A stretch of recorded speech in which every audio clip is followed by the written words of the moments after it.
Yes, thank you.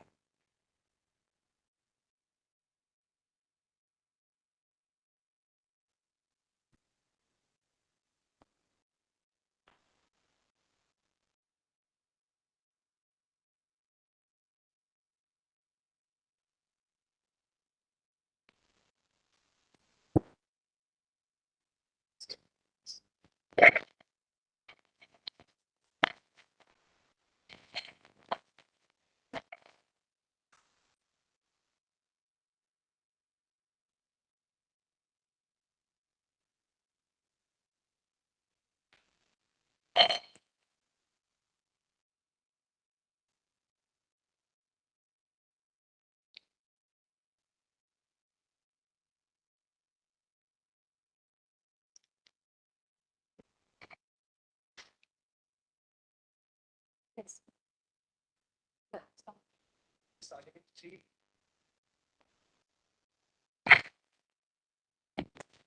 A very good afternoon to everyone. I hope everyone is in good health and feeling comfortable. Great. My name is Rita, and my preferred pronouns are she and her. And I have with me a very highly accomplished and erudite co-mediator, Ms. Rasleen. Thank you for choosing us as your mediators for today's session. So we have already undergone many mediation sessions, but just for everyone's convenience, let us first have a round of introductions, which will simply consist of your name, the capacity that you are in here today, and a small question for the clients, whether they have the requisite authority to make binding decisions in today's session. Let's begin with the requesting party. I want to check if I'm audible. Yes. Yes. Thank you so much. Hi everyone. I'm Mr. Dinesh Agarwal. I'm a real estate developer in Hyderabad. And to answer your question, yes, I am. I am authorized to make decisions. Hello, everyone. I'm Miss Jane. I'll be his legal representative today, and he has the authority to make decisions today. Moving on to the responding party. Hello. Hello, everybody. I am Krishna Nair, and I'm here in my capacity as a member to the JDA with Mr. Agarwal, and I have full authority to make all decisions today. Hello, my name is Rahul. My preferred pronouns are he/him, and I can assure you that my client has 100% decision-making authority today. Thank you. Firstly, I would like to forward my deepest gratitude to both the parties for choosing mediation as a way to resolve their disputes today. The fact that we are all present here at this table, especially on a Sunday afternoon, shows your willingness to reach an amicable resolution, and I sincerely hope that we can carry this momentum forward. Now, as we all know, we have already undergone many mediation sessions, but just for everyone's clarity and to ensure that everyone is on the same page, I will run you through the process of mediation and the role of mediators very quickly. So mediation is the art of facilitating conversation and guiding people to their own agreement for their very own problems. Now, we as mediators today are here only in a facilitating and guiding capacity and would by no means be adding to or altering the facts and points of contention in the present case. You can think of a dispute as a building that needs renovation and reconstruction. Now, each party has its own blueprint, but without collaboration, the building may remain unfinished or unstable.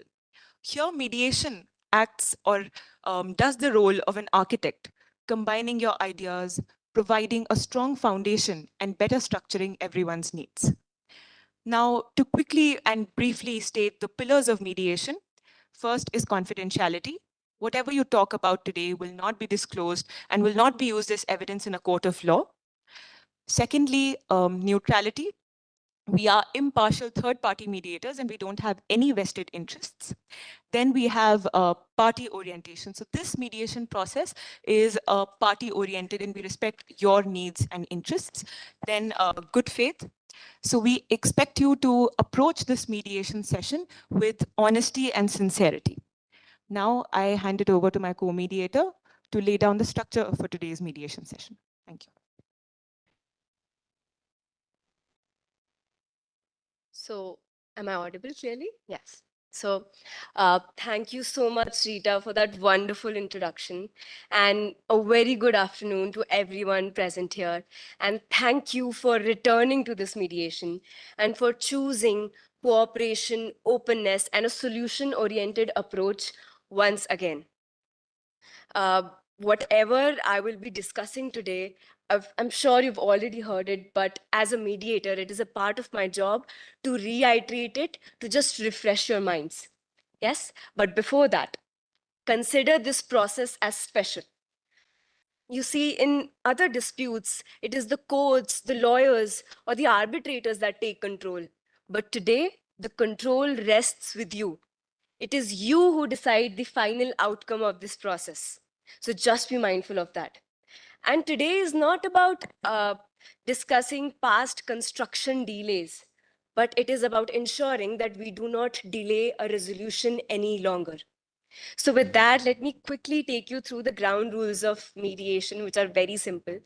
It's just that we request you to please be respectful towards one another, to actively listen to each other while the other party is sharing their perspective. And please understand that listening does not mean agreement, but it is an important foundation towards understanding. So just be mindful of that. Also, please avoid interrupting each other or using language that might escalate tensions. And we understand that you both come with strong views today, and that is completely all right. But in mediation, let me remind you, we go a step further. We try to understand that in addition to what it is that you're trying to ask for, why are those things important to you? And it is only when we understand the underlying interests behind those surface positions will we be able to truly come up with creative solutions that benefit everyone, right? So with that, let me just quickly lay down the structure of today's session. Yes, so it will be a 90-minute session. I know it's long, so just keep a glass of water handy because trust me, it helps. We will start with uninterrupted time for each party to explain their perspective. After that, we will work together to frame an agenda, which will give some ground beneath our feet. Yes. And after that, we can continue with our discussions and negotiations. And as you know, during discussion, you might feel like having a caucus or a break. You might ask for it. Caucus, as you all know, is a private chat with us, the mediators. It is for 6 minutes. I know it's short, but don't worry, we'll keep it meaningful. Yes, and we have an added layer of confidentiality in caucus, which means that whatever you share with us during caucus will be shared with other party only if you explicitly ask us to do so.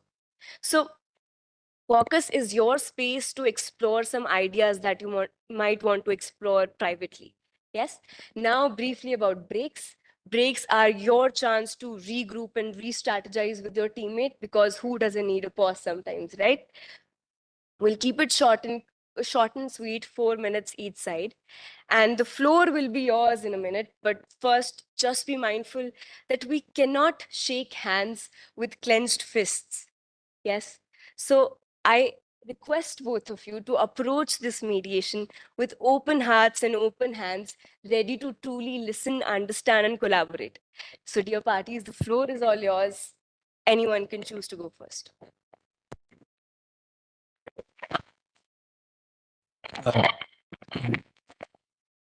Am I audible? Mr. Iyer, if I may go first, is that fine with the mediator? Yes. So thank you so much for that introduction. Before that, I'd like to go anywhere just to get the formalities over again. Hi, I'm Mr. Dinesh Agarwal. I'm one of the most reputed real estate developers in Hyderabad. You can call me Dinesh. Before I'd like to go anywhere, I want to thank the mediators for doing such a phenomenal job at showcasing us the reins. I know that this has happened quite a lot of times for us before, but the fact of the matter is that a good refresher is always appreciated. So I'm incredibly grateful for that. Secondly, but most importantly, I want to thank Mr. Iyer for being here today. I know that the circumstances that we are meeting up in are not entirely the best, but it still is good to see you in this session. And I'm glad that we're close to wrapping this thing up and moving forward with our lives together. So coming back to the matter at hand, I think I've told you this already, but I'd still like to reiterate. I believe that the project here, I understand your personal involvement with it as well, but I wanted to say that I also have a personal involvement with the project. I used to go to school around that area. So whenever I used to go to school in the mornings and come back in the evenings, I used to look at your house and I used to be like, oh, wow, like it was a marvel to behold. So I understand the legacy of the house that you still want to carry forward with you, along with your family's history, your history. And I am very aware of that. I understand that we might not exactly agree upon certain things on how the house, how the redevelopment project has happened, and other things like that. But the fact that we are here shows that we are on the same page. We might be on different lines of this page, but we are still together. So I'd like to keep this succinct so that we can actually move forward with the negotiations. So all I wanted to say is that I'm here in the spirit of collaboration. I understand that we might have issues with respect to how are we governing the management of the house, profit sharing, like conversations that we might have had. And I'm here to tell you that we have proposed solutions for all of them.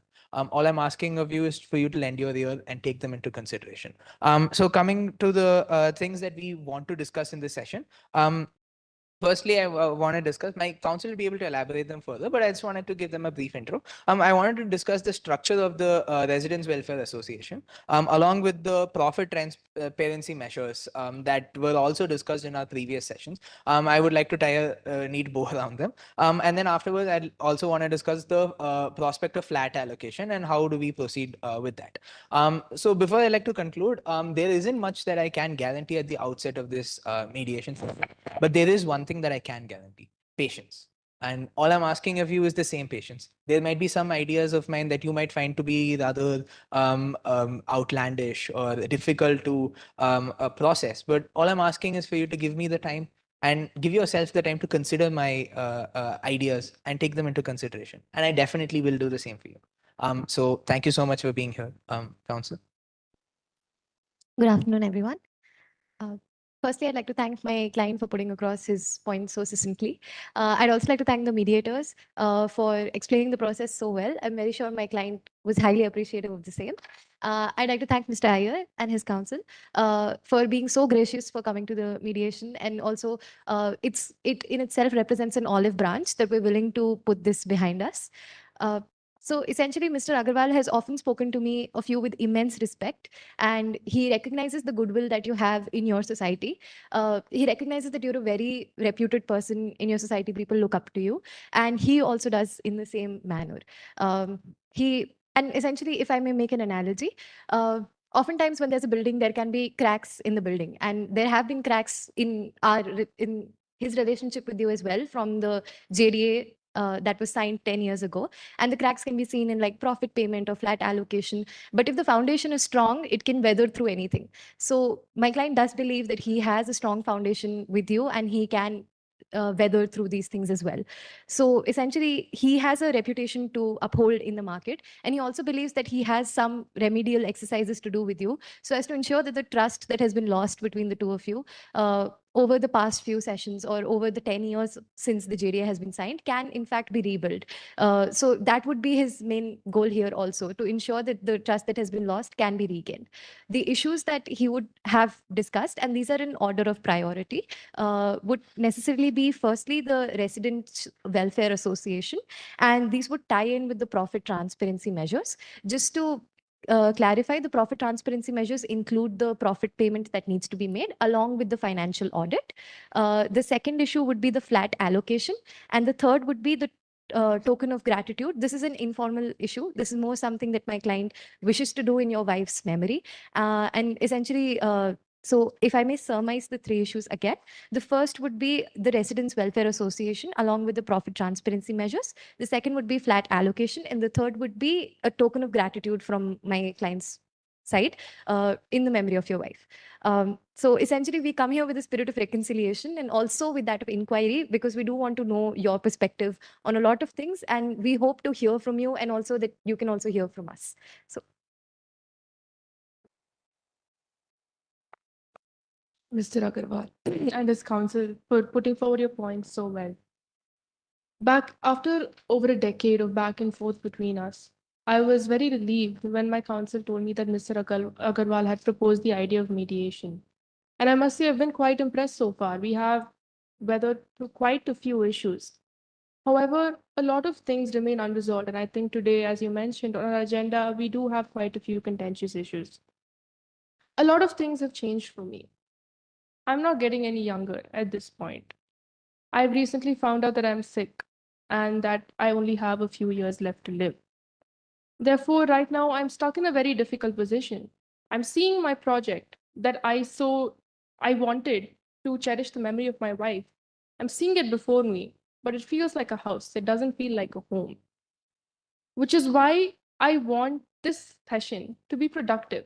I understand Mr. Agarwal has a number of constraints. I'm really happy that the mediation sessions we've had so far have facilitated conversation, and Mr. Agarwal has been open about the constraints he's facing. However, the fact remains that I've spent 10 years waiting for something that hasn't been delivered to me just yet, and I don't have much time left. Therefore, in this session, I wish to address all the issues that Mr. Agrawal's side put forth. However, I did want the RWA issue to be discussed sometime later, since the other issues are more pressing for me given my increasing medical expenses at this point in time. However, I do acknowledge that all the residents who are currently residing in that building are now my extended family. They have joined me in this journey to cherish the memory of my wife and preserve her memory in a very positive way. Therefore, I am open to discussing the RWA first, so contingent of the fact that the issues regarding auditing, profit sharing, and flat allocation are also addressed during this session. And I trust that Mr. Agarwal will agree as well, because this is in our mutual benefit. I really hope to walk away from this, not to fight, not to argue, but only to get at least a part of what I was promised while making sure that both of us benefit in some way. I'm here with my counsel, Rahul. He's been with me since the beginning of this dispute. He's seen my ups, he's seen my downs. He knows this entire dispute inside and out. And I really trust him here to advise me in his role today as my counsel. Thank you, Mr. Iyer, for that wonderful introduction. And yes, I have seen you through mostly downs and not ups in the recent past. First of all, at the outset, I would like to reiterate that my client has 100% decision-making authority here, and I'm here purely on an advisory capacity. I'm here as a friend more than a counsel. I've been seeing my client struggle financially, but I've been seeing my friend struggle physically and emotionally. And I am glad that we are here in this forum today to discuss the issue, to put it to put it to bed, or at least attempt to.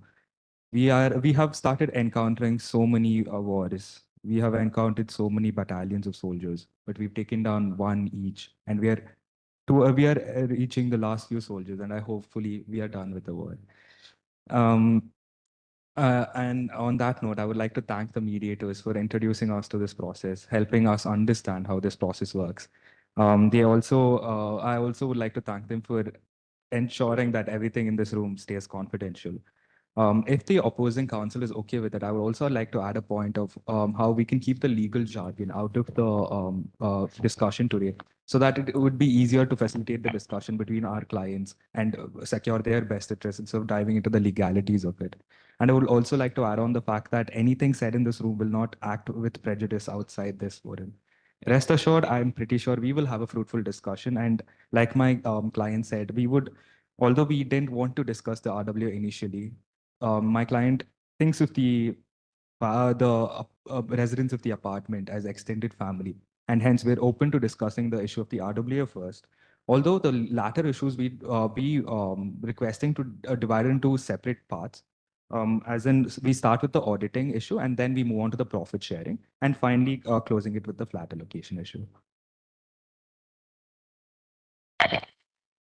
All right, so Mr. Iyer and Agarwal, before we the common agenda, let me just say that it's evident that while you both have faced challenges, it is what is also evident is that you both share a common desire to see this property thrive and realize its full potential. Mr. Iyer, your connection to this property goes beyond its monetary value. It's a place of legacy and personal significance. Mr. Agarwal, this you've put significant time, energy, and resources into this property to make it what you envisioned it to be. So, at the core, both of you want to see this property completed and adding value as a home to its residents. And this common and shared desire will function as the foundation for our discussions moving forward. Now, I pass on the baton to my wonderful co-mediator to just quickly set up the agendas for today. Thank you, Ms. Rasleen, and thank you to both the parties for telling us where they stand and their side of the story. Now, to lay down the agendas for today's mediation session, the first agenda point will be the establishment of the Resident Welfare Association, that is the RWA. Thereafter, we will move to the profit transparency measure and the auditing aspect of the dispute. Thereafter, we will move to the flat allocation issue. And if time remains, then as per the request of the requesting party, they also want to discuss the token of gratitude, and we shall move on to that. So if this is agreed upon by both the parties, we can begin the session. Just to clarify, we would like to separate the issues of profit sharing and auditing into two different issues. As in, we'll first discuss the auditing issues so that it's easier for my client when we move on to the profit sharing issue. And it's easier to understand for all of us instead of clubbing issues together. Indeed, Mr. Counsel, I understand your concern.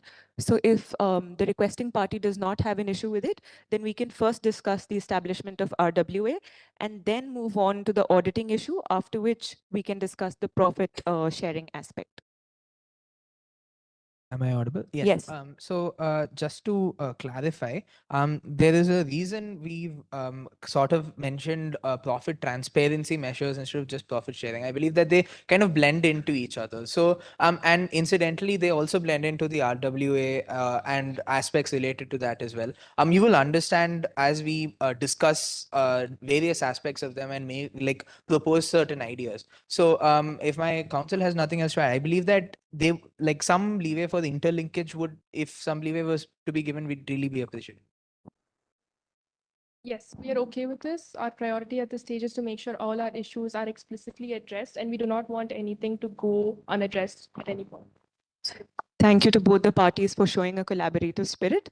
Then to just reiterate the agenda points, we will first begin with the establishment of the Resident Welfare Association, after which we will move on to the profit transparency measures, after which we will discuss the auditing aspect of the dispute, and thereafter flat allocation.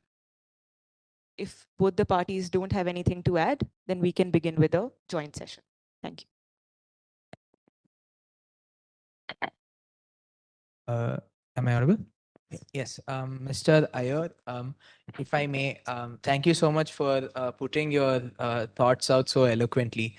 I understand that this project has a lot of personal involvement for you, but I believe that this new information, it kind of adds a new layer to it. So I'm really sorry about your illness. But before I go anywhere, I want to thank the mediators for setting the common agenda, because I understand that this is such a complex issue and it can get convoluted at times. So thank you so much.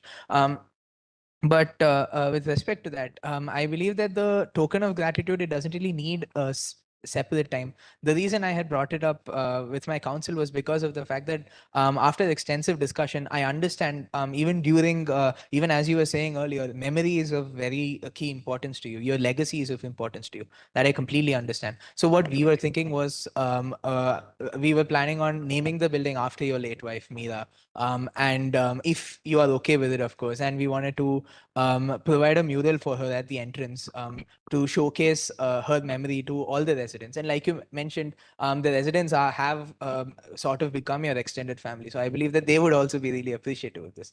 With that out of the way, before I pass the mic over to you, I just had a few questions, like preliminary questions that I wanted to ask with you. if you are not, if you are uncomfortable with this at any point, you can just not answer. That's completely fine. But I wanted to ask, I'm really sympathetic to your situation about your health.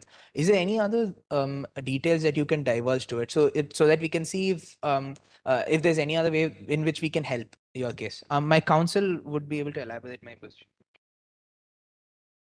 We believe that the profit transparency measures, particularly since there is an amount of that was due from my client to you, essentially there can be certain discussions on that aspect as well, particularly because my client has been willing to consider that amount to be meted out. So essentially that is also something that we can discuss as a priority if your health concerns are in fact that pressing as well. Just wanted to discuss that.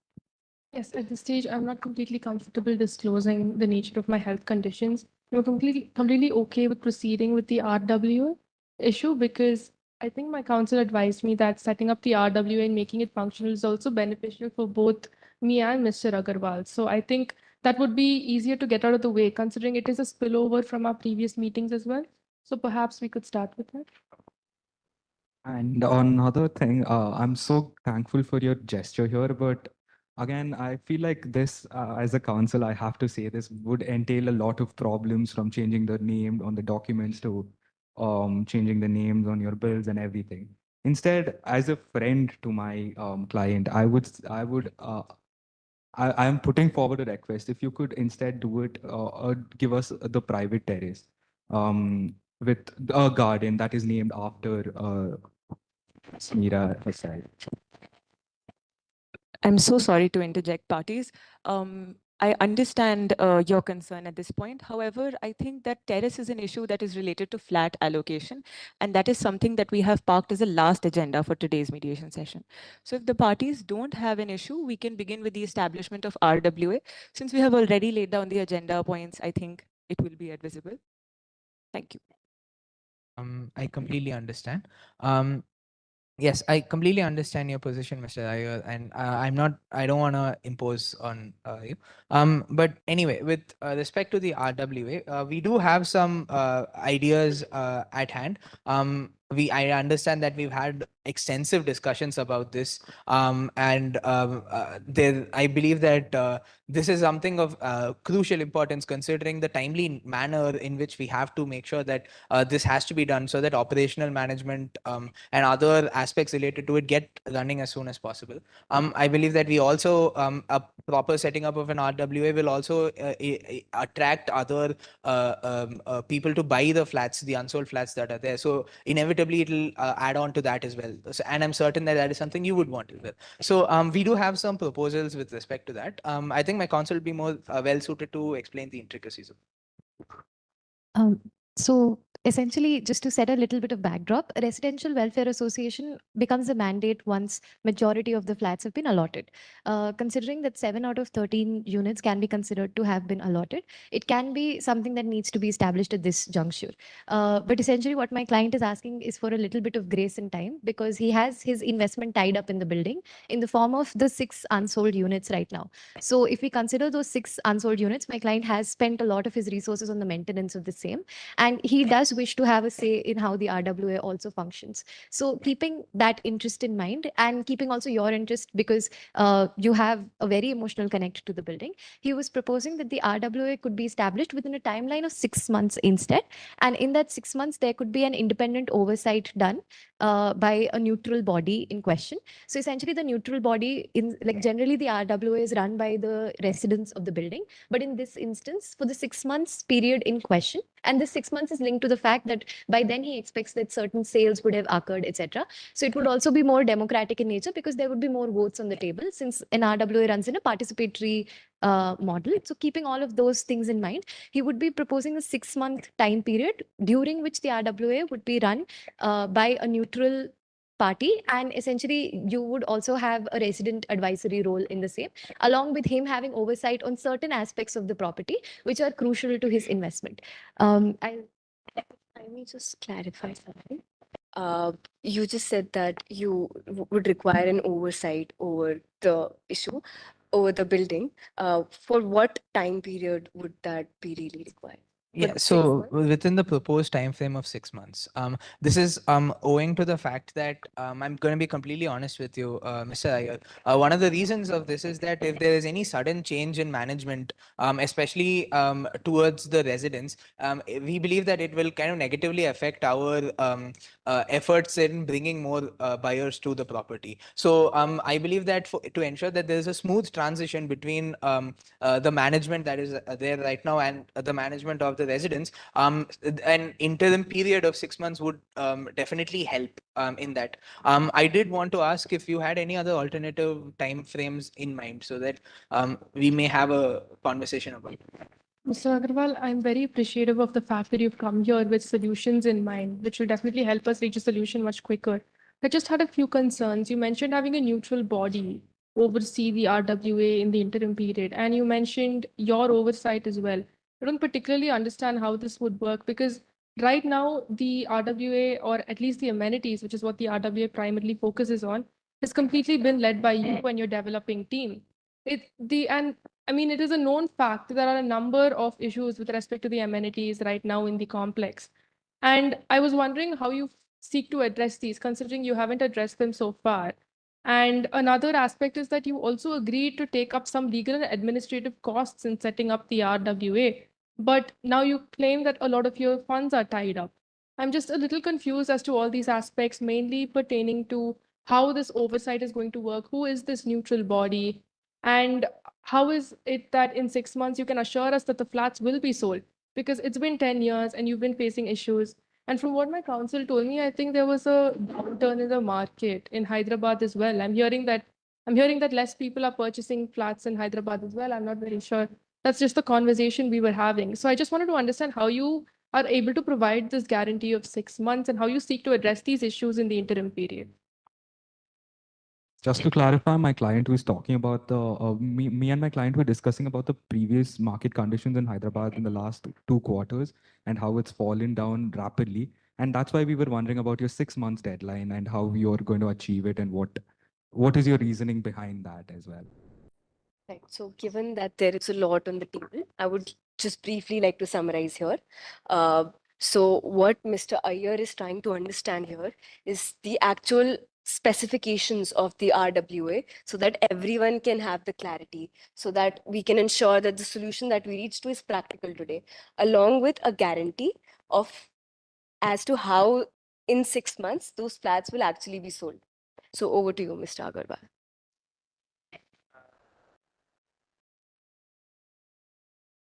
Okay, so am I audible? Yes. So just to confirm, thank you for taking my offer into consideration. I understand that you have concerns about the management and how, like how it is that we're going to be moving forward with it. I believe that when I say oversight, it's about me playing more of a facilitative role. And there will definitely be a neutral third party who will handle the overall process involved in ensuring that all the processes happen as smoothly as possible.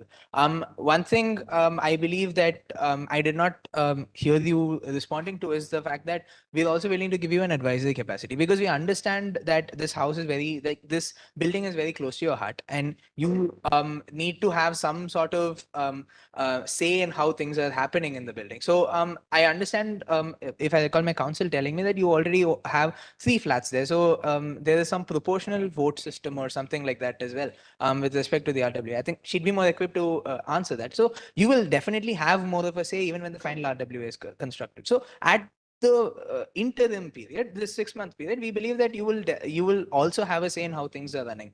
So I believe that while in the past things did not end up shaping up to be the way they were, like the way we both envisioned, I believe that this is a start of a new collaborative way in which we can both come together and ensure that things run accordingly. Council, do you have any? I'm Just so sorry to interject. Before Madam Council starts, either of you can provide a clarification on the same.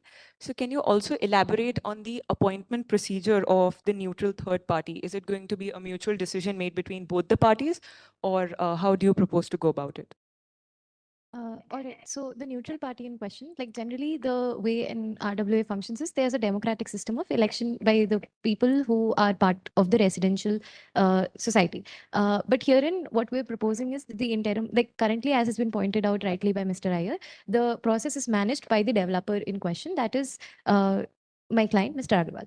Now, the problem that we're facing is that there would be an issue with the transition immediately to an RWA that is completely run by the residents. So what my client is simply proposing is that a neutral body that is neither partial towards him nor towards the residents is established, and this third party can consist of management professionals or individuals who have a capacity in who have prior experience in real estate development, and all those individuals can categorize as part of this neutral third party authority, and this authority can oversee, because the main functions, as again has rightly been pointed out by Mr. Iyer, focuses on amenities. And we've seen that there have been certain pressing issues with amenities in the past. So they would redress all those issues, which would also increase the sales. As Mr. Rahul might be very well aware of, there is a sale on the horizon within the next 3 months of a apartment in the building, and there would also be future sales that would be occurring. That is my client's firm belief, considering the market situation. While we do understand that sales have been going down, he does believe that certain apartments might free up in the future that might lead to further sales occurring, considering there's already one pending that is going to happen in the near future. So keeping all of these things in mind, he has proposed the constitution of this type of RWA. But the thing is, we would really love to know if there is any other proposal that you have in mind for an RWA. Yes, so I really appreciate the offer for an advisory role. However, I am old and I am ailing, and I don't think I have it in me at this point in time to take on such a big responsibility. I think something that might be more appropriate, since Mr. Agarwal appears to be quite anxious about maintaining some degree of oversight due to the fact that the residents are few in number as of now, and the fact that it's a completely new project that he has taken up. So I was thinking of proposing that we start with an interim resident committee where Mr. Agarwal has a say to the extent that he can read the minutes of each of the interim RWA's meetings. He can perhaps address them every alternate week or every alternate meeting that they have, but he won't have any active decision-making power. He will be there in an advisory capacity, and all the current residents can be involved in proportion to their share in flats, as you rightly pointed out. Now, we are thinking that this committee should only be there for 2 months, and after that, we should move into a complete permanent RWA model.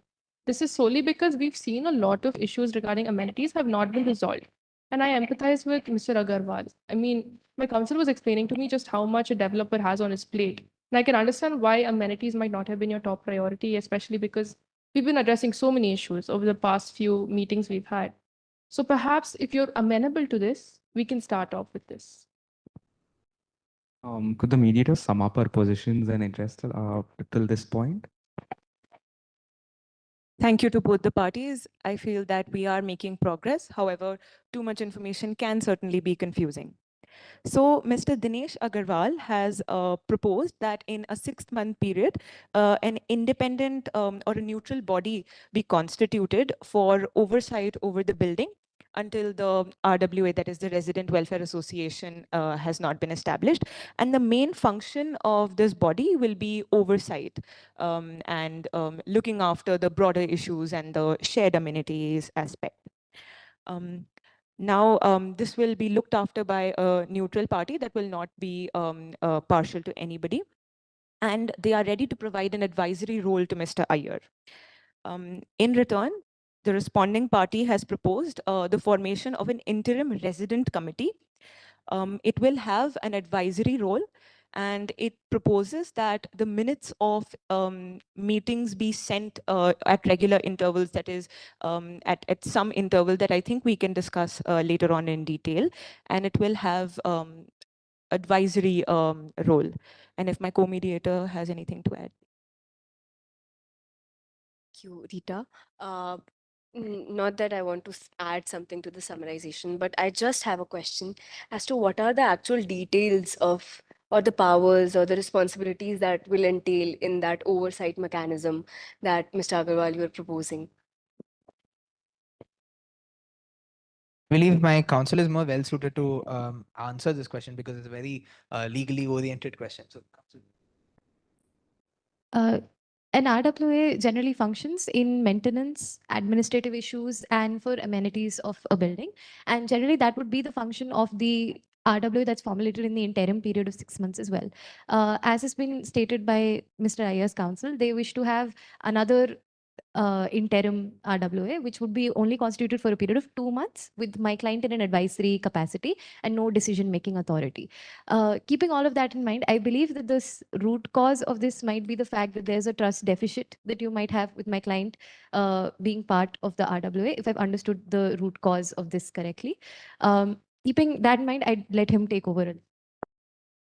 Yes, so I understand your hesitation here, Mr. Iyer, but there are, I believe, some deadlocks here with respect to, as we had discussed earlier, about how, considering the market conditions at the moment, as your counsel is well aware, if we have such a sudden transition of management in the apartment, I believe that it would negatively impact our position to affect sales. Like it would negatively affect our sales here. So here's the thing. I believe that considering the fact that we are kind of at an impasse here, I did want to ask, like, shift towards the idea of there not existing enough trust here. I wanted to ask if there's any other way in which we could build the trust or build back the trust that we have seemingly missed out on here somewhere. So Mr. Agarwal, I'm really happy to know that you're open to considering this, but this is, of course, there are trust elements to this issue, but it's more because we are residents and we want to control the way that our amenities are being controlled, right? The thing is, as you mentioned, about half the flats are already occupied, and you agree that there needs to be an RWA set up. And you claim that the issue would be that there would be a sudden change in management, and this would cause a lot of inconsistencies, and the new RWA might not be equipped to handle these issues. However, that's why we are offering you the option of an advisory role to the interim RWA. Don't you think that would mitigate any possible issues that could arise? I don't really understand your profession that much. This is really not my forte. That's why I just wanted to ask you, what do you think of this proposal particularly? If I may just seek a clarification, could you please elaborate on what this advisory role, what kind of powers will Mr. Agarwal get? Yes, I think my counsel would reiterate what I said earlier. Like we said earlier, this would include having access to the minutes of the meetings and as well as addressing the RWA every alternate meeting. And he could also oversee any developments going on, oversee in the sense any major modifications, any major changes to the apartment that could affect the building's reputation, the building's marketing levels. You could always add in your opinion, and this is something my client would elaborate. So our goal here is not to exclude you at all, Mr. Agarwal, because we 100% trust that you know what you're doing. However, you do have a lot on your plate, and amenities have not been your top priority over the past few years, I would say. And a lot of residents are talking about taking collective resident action against you. And I want to mitigate that because they want to say in how this is operated. I've been hearing a lot of talk in the corridors that people want to take action against you, and I don't want that to happen because I also believe that we do need trust in this relationship. And there have been issues from both sides, which is why we're proposing this model of a 2-month interim resident association, and then a permanent resident association can be established. Okay, so I'm so sorry for this, but I believe that a lot of questions and a lot of offers have been going back and forth. My counsel told me if I feel overwhelmed in a situation like this, and you guys have told me about this as well, I think we can go for something like a private session, right? Caucus, I think is what you call it. Can we go for that? If Indeed, possible? parties, if you feel that we are reaching a situation of deadlock, the option of caucus is open. And if the responding party does not have an issue, we can proceed with the caucus. Thank you. So can we begin with the requesting party first? Given that they have asked for a caucus first, let's have a caucus with them. Would you be willing to have a caucus? All right, so we'd request you to please wait outside for a brief period of 6 minutes, and then soon thereafter, we'll call you inside. Thank you so much.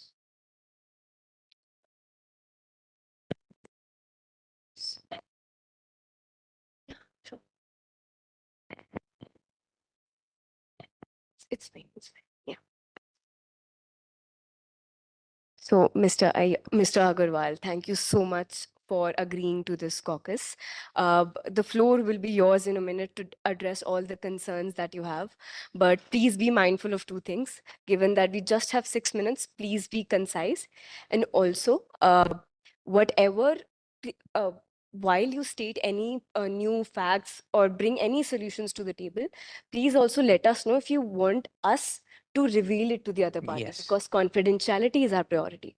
The floor is all yours. Yes, thank you so much. I do believe that at some point I feel like I've been trying to connect with them to some extent, and understandably so. I guess they haven't really been responding all that much, so it has left me a little bit wanting more in the session, because I believe that we could have discussed quite a bit more, and we're stuck here. But anyways, with respect to the RWA structure, one of the issues, as I had been telling them, is the fact that there is a necessity for a neutral third party there.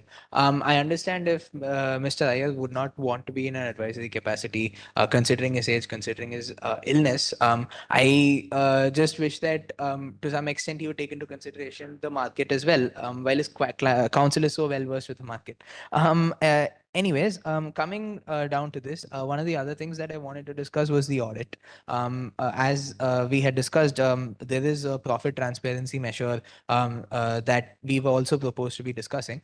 We are fine with the idea of an audit, and again, we want this to be completely confidential. My counsel will be able to elaborate, but I just want to introduce. We are interested in cooperating with them for an audit.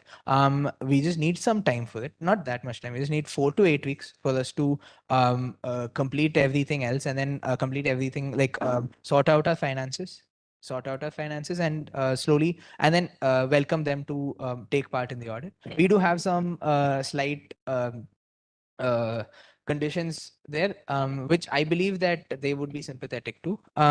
But other than that, we do have offers in mind with respect to the profit sharing mechanism as well. I think my counsel will be able to elaborate.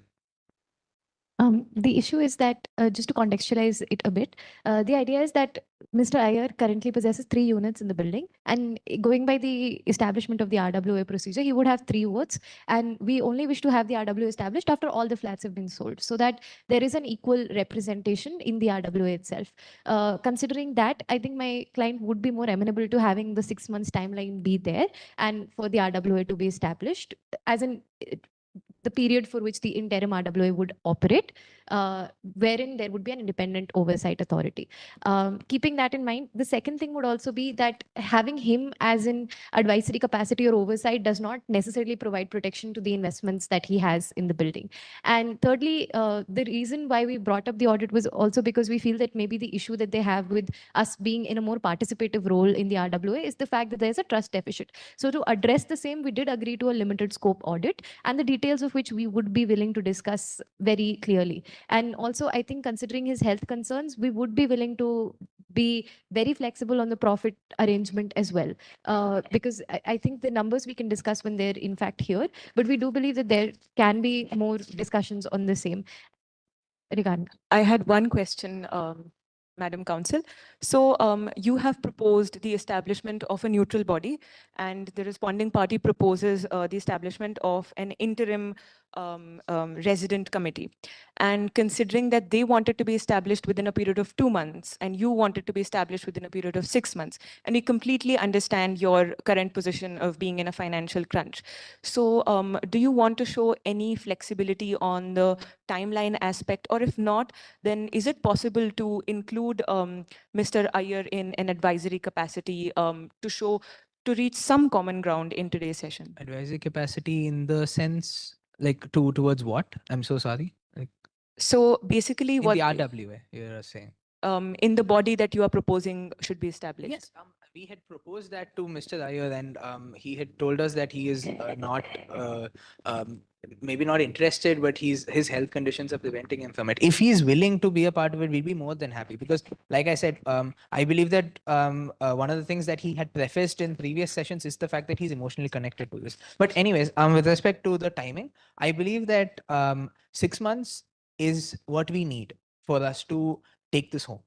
And 2 months, I believe, is too short of a timeline for us to do anything, because the prospective buyer that we do have on the horizon will show up 3 months later. So I believe that we need some more time, and the time that we are asking for is 6 months. And we're very honest about what we need. We don't need more than 6 months. But if they could give us that time, we'd be very grateful.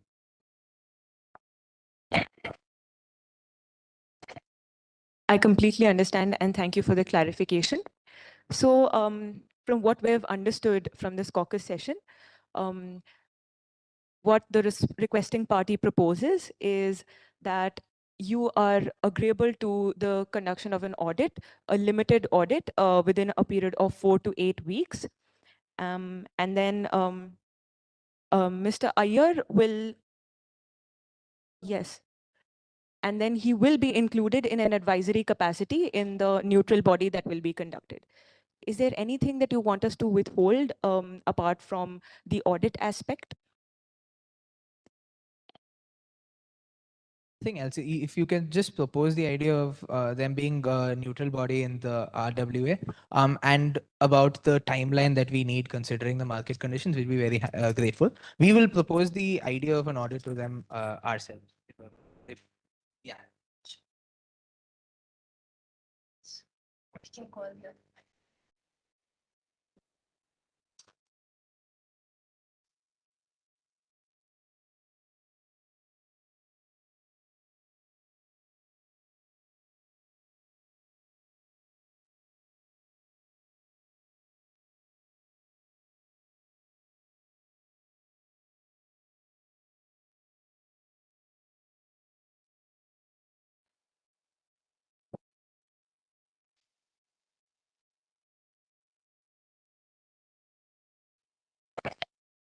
All right, so that was a productive caucus. We really progressed in our understanding of this dispute. So, what Mr. Iyer, what Mr. Agarwal is primarily proposing is that he really wants a 6-month time period for establishment of the RWA but given your health concerns, he would certainly show flexibility with profit sharing agreements. In addition to some auditing aspects, which Mr. Agarwal stated that he would like to personally convey to you. So over to you, Mr. Agarwal. Am I audible, Mr. Iyer? If I can, yeah. So one of the things that we had mentioned is trust being a word that we've thrown around often. I believe that one of the gestures in which I could ensure this trust, that mutual trust among ourselves, is the fact that an audit can be done. So this was also a part of previous sessions that we've had. I believe that there is scope for an audit, but we have certain ways in which certain limitations to the audit, but we're more than willing to cooperate to you in any which way possible. With respect to the profit sharing arrangement as well, we do have some proposals that we'd like to put forth to you. But I do have one question. You can take your time and answer after my counsel elaborates. You had mentioned something about a collective action being taken against me. Is that something you can divulge into? Because like I would be curious to know if there's anything there. I'll just take a minute to elaborate on the prospect of the audit. I think that is something that has come up previously as well, and it is something that I think is close to Mr. Iyer's heart to, like, just to assuage certain concerns that he might have. So the scope of the audit would necessarily include the sales that have been done on the flats, the discounts that have been given, but it would not include the mode of payment or the source of the payments. Other than that, all the rest of the information would in fact be available, and we just request that the same not be made publicly available, since the discussions have been between you and Mr. Iyer. Sorry, Mr. Agarwal. Keeping that in mind, we request that the privacy of the records that would be interested to you for conducting an audit be maintained, and essentially it would be initiated within 4 weeks and done by 8 weeks. So that would be the prospect in which we'd like to continue. I completely understand, and I'm happy. Just to maintain a structural control over the session, we were earlier discussing the RWA agenda, but it came up that there are serious trust issues which are obviously resolvable. But one of the ways in which we can resolve it is by first coming to the audit issue. So I just wanted to flag that with all of you, that we are for now parking the RWA issue, and we are first discussing the auditing issue so that those trust deficits could be rebuilt, they could be solved. So if that is all right with both of you, we can go on with discussing the audit issue. Yes, thank you so much for that. So I understand that you're offering to complete start the audit within the next 4 weeks. However, in our previous session, you did divulge some information to me regarding the fact that there had been some part cash transactions that were not properly reflected in the records. And while I do trust you, Mr. Agarwal, and I do trust your intentions, I feel like before we move into more relationships between you, and even the other residents who are being involved in this, I think an expedited full audit might be more beneficial, given the fact that you did assert back then that you did not have any ill intentions, not that anything inappropriate happened. So would you be open to having a full audit? Because my counsel and I feel that that would be appropriate. Yeah, Mr. Iyer is already very sick and he wouldn't want to be tied up in more issues with respect to cash transactions. And there were words thrown about of black money being involved in the same. So Mr. Iyer wouldn't want to be involved in more problems with respect to the flat and the finances. So it would be best if both the parties come to a meeting of minds where you could just divulge your finances to us, the mode of payments included, and the and the amounts also. Does my client? Yes, that's about it. Yeah. Yes. So, firstly, thank you for taking my offer into consideration. With respect to the audit, there is a reason that we are proposing a limited scope audit. But for rest assured, I do guarantee to you that there would be nothing that would negatively affect our relationship, that is hidden from you in this audit. All we're asking for is your consideration in establishing a mutual trust through this limited scope audit. And like I had mentioned earlier, we guarantee to you that it will be like you have nothing to worry about when it comes to the information that is being divulged there. Further, one more thing that I wanted to discuss was the time limit that is there for yeah. So one more thing that I wanted to discuss was the time limit that is there for how much we can like how long we can discuss this audit for. So what we're proposing is I need around 4 weeks for this audit to start, so that I can get my finances in order so that we don't rush to any conclusions. And then once the 4 weeks have passed, we need another 4 weeks to for the proceeding of the audit and for us to finally reach the conclusions that we do reach. So all in all, we're requesting 4 to 8 weeks for us to actually conduct this. Further, this also ties into the profit sharing aspect of it, for profit sharing aspect that we had discussed. Like I said, the issues are kind of interlinked. So I think my counsel would be more well suited to answer them. Excuse me, mediators. I just feel like we're rushing past issues without reaching any resolutions, because I think in the RWA matter also, we rush to the next issue without any conclusion. And I think that Mr. Agarwal is saying that the audit will only be starting in 4 weeks and only a limited audit can be undertaken for certain reasons. But without understanding what these reasons are, I can't really empathize nor understand um, Mr. Agarwal's point of view. So I was just wondering if he would be comfortable divulging that before we move to the next point of the agenda, because I don't think this discussion has been very fruitful for me personally, because we haven't reached any agreement. Indeed, I understand your concern, Mr. Iyer, and I understand the requesting party's concern also to address all their issues. Regarding the audit, the mediators also had one concern. So when you talk about a limited scope audit as opposed to a full audit that Mr. Iyer and his counsel propose, what is the scope of the limited audit? Can you elaborate on that? Sure. The scope of the audit would include sales that have been made of the flats in question, the discounts that have been, because the main contention here was with regard to discounts, which were negatively impacting the profit margin of Mr. Iyer, according to his perception. So keeping that in mind, the sales and the discounts would necessarily be disclosed, but the mode or the source of payment would not be disclosed. Those are the riders that we had associated with the scope of the audit. Keeping this in mind, the idea was that if we look at the issue with the audit, I understand that there are certain issues that were there with the profit margin earlier, and it is for the profit margin that there has been queries with regard to the sale of the flats and the amount for which the flats have been sold.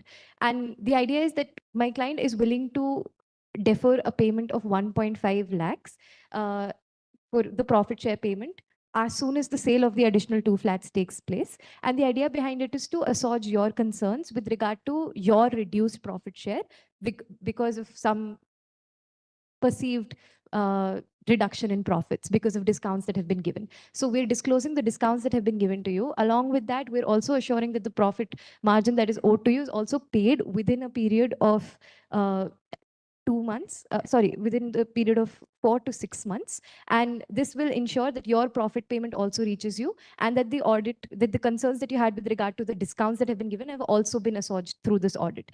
And the idea is that while I understand your concerns with regard to the audit, considering that you have a 25% profit margin, we do not quite understand why the residents whose main concern would probably be the lift not working or the amenities side of things, why would they necessarily be concerned with the audit or the sale of flats in question? Because I believe that is a private issue between you and Mr. Agarwal. Just to clarify, mediators, again, I feel like we are combining two issues here that were supposed to be discussed separately. And secondly, I still don't understand the reasoning behind as to why you won't divulge the information about the mode or the source to my client alone. And yeah, again, I feel like we are going in circles with the same issue. You're just offering incentives for you not showing your books. And we are not really appreciative of that, because considering the time constraint we have today and the fact that we've been going in circles, not reaching a decision. At this stage, I want to propose that we park the issues regarding anything that does not involve me, my profit share at this stage, because I do need the money. I was promised this 1 decade ago. I would like it right now, and I would like to discuss how we could go about this, because I think that's more pertinent. We did shift RWA to the top since I was willing to believe that we would both come to a conclusion to the RWA and be able to expedite all other matters. But right now, I don't feel like I've gotten much out of this. And the main reason I'm here is for my profit share. I have disclosed my medical details to you. I've told you what kind of a situation I'm in. This is important to me, and I would like to get to that because it directly affects me much more than things like auditing or the RWA. So could we please expedite this and move to the profit sharing issue? Yes. So as we had mentioned earlier, I believe that all we had discussed how all three of them are interlinked in the larger scheme of things. So yes, I would be willing to we would be willing to discuss the profit share details with you, because we do have some offers in mind with respect to that. We did want to ask, what exactly is there a particular amount that you are looking towards in discussing this, Council? I'll just reiterate the previous offer in case it got lost in the noise. The idea was that the payment of 1.5 lakhs will be paid in a deferred manner after the 2 flats have been sold. After the sale of 2 additional flats has occurred, which will take about 4 to 6 months. Just 2 questions. I'm not very sure how you've reached this figure of 4 to 6 months. And given my expenses, given the fact that I'm currently living alone, I do need a lot of assistance, full-time caretaker. I want to ask if you could possibly fulfill my 25% share for the plots that have been sold within the next 6 months. Okay, so okay, I do understand where you're coming from, Mr. Iyer. But there are certain problems with fulfilling the 25% share at the moment. We also have financial constraints. Like I had mentioned, I've also been spending a great deal into putting a lot of the money that we have been getting into the maintenance of the building and ensuring that things run smoothly. There's also the fact that there are unsold flats that are still pending, and that have also put a dent into my finances. So I understand that your health is certainly I understand that your health concerns are definitely there. All we're asking for is a period of time, a time period wherein we can provide the profit shares to you, the remaining amount of 1.5 lakhs to you, in a slow manner, but surely they will reach you. Council, if you have anything. So just a clarification, they also seeked your opinion on the fact that they want 25% profit shares on the flats that have been sold. So what are your opinions? Yes, so I had answered that as well. Like, I do believe that 25% profit shares being given at this stage would be rather difficult for us and for my finances, considering the state in which we have still unsold flats to sell. So the proposal that we are making is the fact that these flats will be sold in the very near future. All we're asking for is a little bit of your time so that we can take that, so that we can take it into account and then provide you whatever it is owed at the time. So, Agarwal, just a clarification. Do you have prospective buyers for all the unsold flats? Since you're giving this timeline of 4 to 6 months, just wanted to understand this because I think my council and I do have a proposal in mind, but that is contingent on whether or not you do have prospective buyers for all of those flats. So at the moment, we have prospective buyers for 3 of the unsold flats. There are, of course, the timeline of this will vary, but I am certain, considering the market position and also taking into account the fact that if the RWA method that we had proposed earlier were to be taken into consideration, we would ensure that there is a smoother transition and attract more buyers of the properties at the rate. That's why we believe that there is some interlinkage in our positions and in some interlinkage in our interests and the things that we wanted to discuss here. Council, if you have any. I believe that the profit sharing ratio that was agreed to earlier was 25%, but it was contingent on all the units being sold. I understand that you might have a time constraint considering your health issue right now, but there's also the fact that my client has also been facing severe financial constraints, in the view of which he would be willing to pay you 1.5 lakh that is owed to you within 4 to 6 months, if you would be willing to wait for that period. While I'm okay with waiting for 4 to 6 months for the 1.5 lakhs, I also would like Mr. Agarwal to understand that we did sign an agreement, yes, but there has also been a lapse of 10 years in the meantime. I was supposed to receive this money 10 years ago. I am living out of a pension. It is quite difficult for me at this stage in my life to seek out any source of income. Since Mr. Agarwal has mentioned that only 3 of the flats have prospective buyers, which would leave, I think, about 3 flats unsold at this point. Would Mr. Agarwal be open to renting out one of these flats and giving all the proceeds to me and later deduct it from the profit share of 25%? And we believe that this is also purely legal for you to do. As signed by our JDA, you have the ownership over the flats and you have every right to rent them out.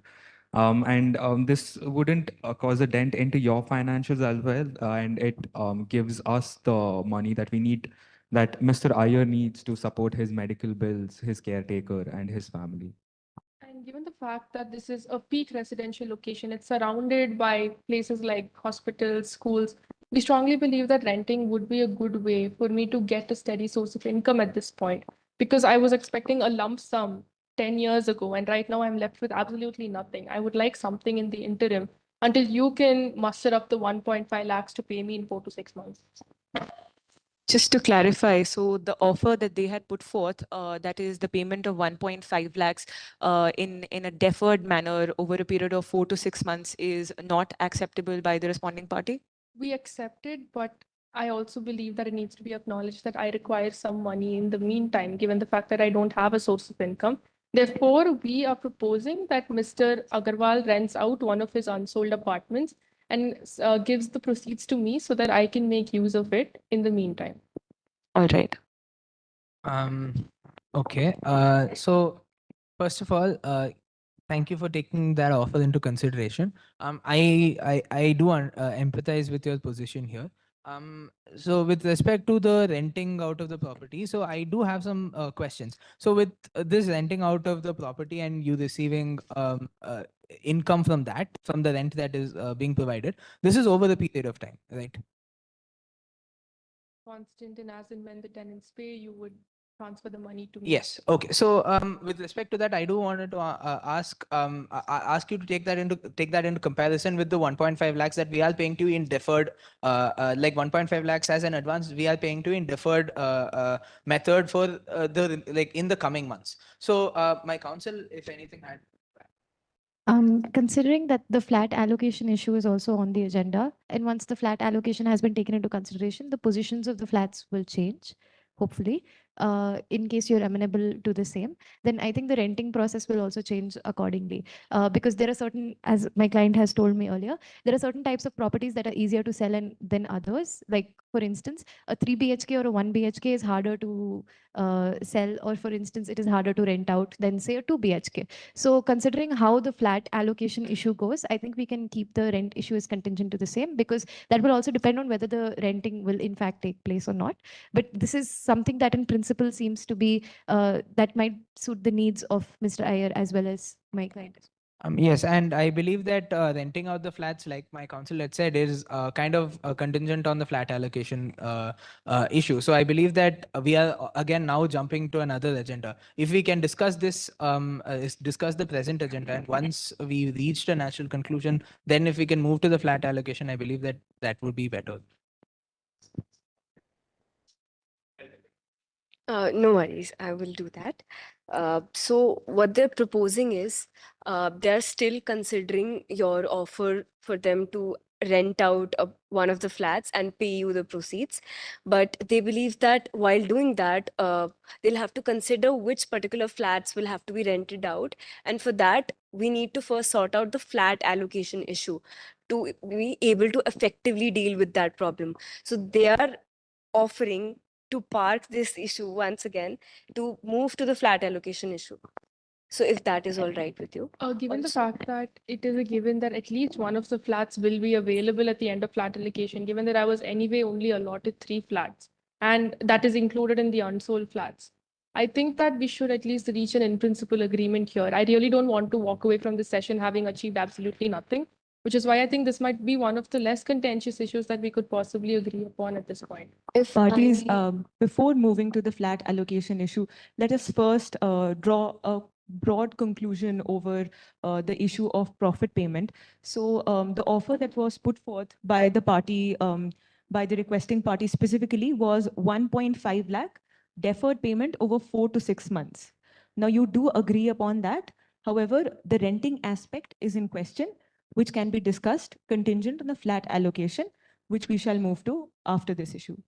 Also, given that Mr. Iyer proposed that he wants something tangible from the profit sharing agreement, given that he has financial constraints, uh, I'm putting one proposal at the table. It's all right if you want to accept it or not. Mr. Agarwal, I just wanted to ask, would it be possible for you to pay those 1.5 lakhs to Mr. Iyer in a form of an EMI rather than a lump sum payment towards the end of the 4 to 6 months, because this will address his immediate financial liquidity constraints. So would you be open to that kind of offer? So If Mr. Iyer is all right with this proposal.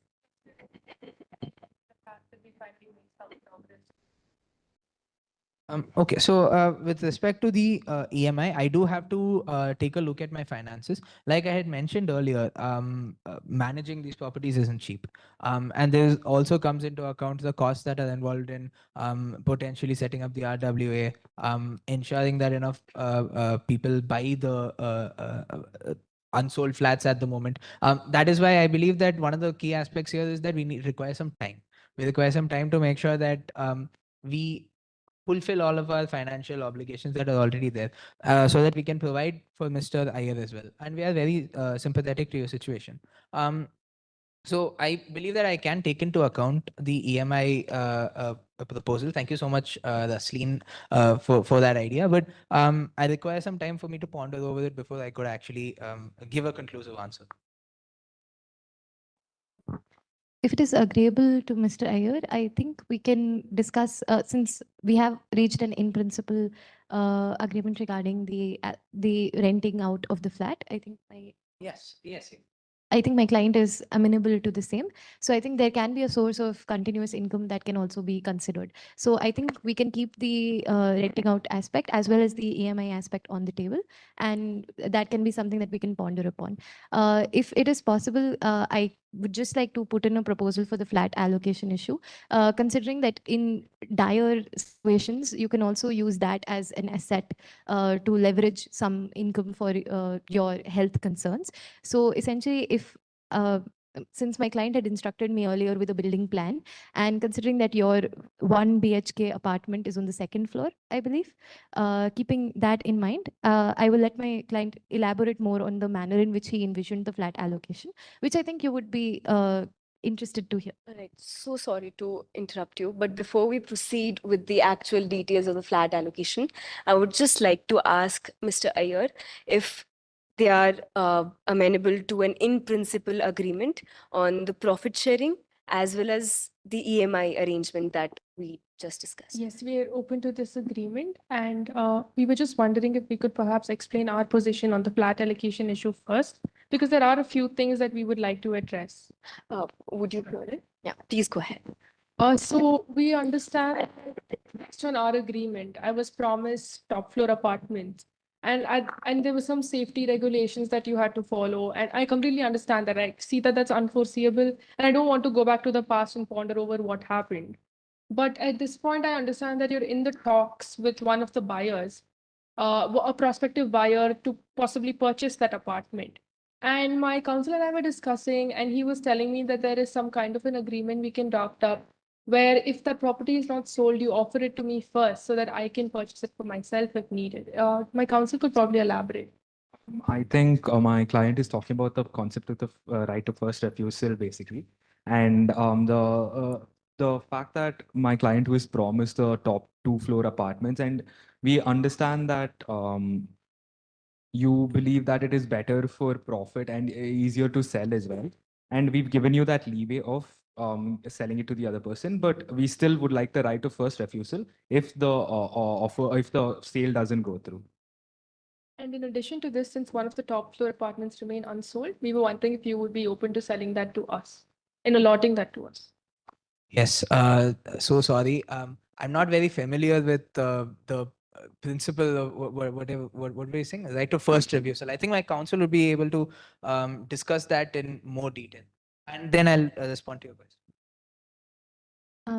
So to surmise, Mr. Iyer is considering that the topmost floor, which has the 2 BHK, can in fact be considered to be sold to him in case the other buyer backs out and he has the right of first refusal.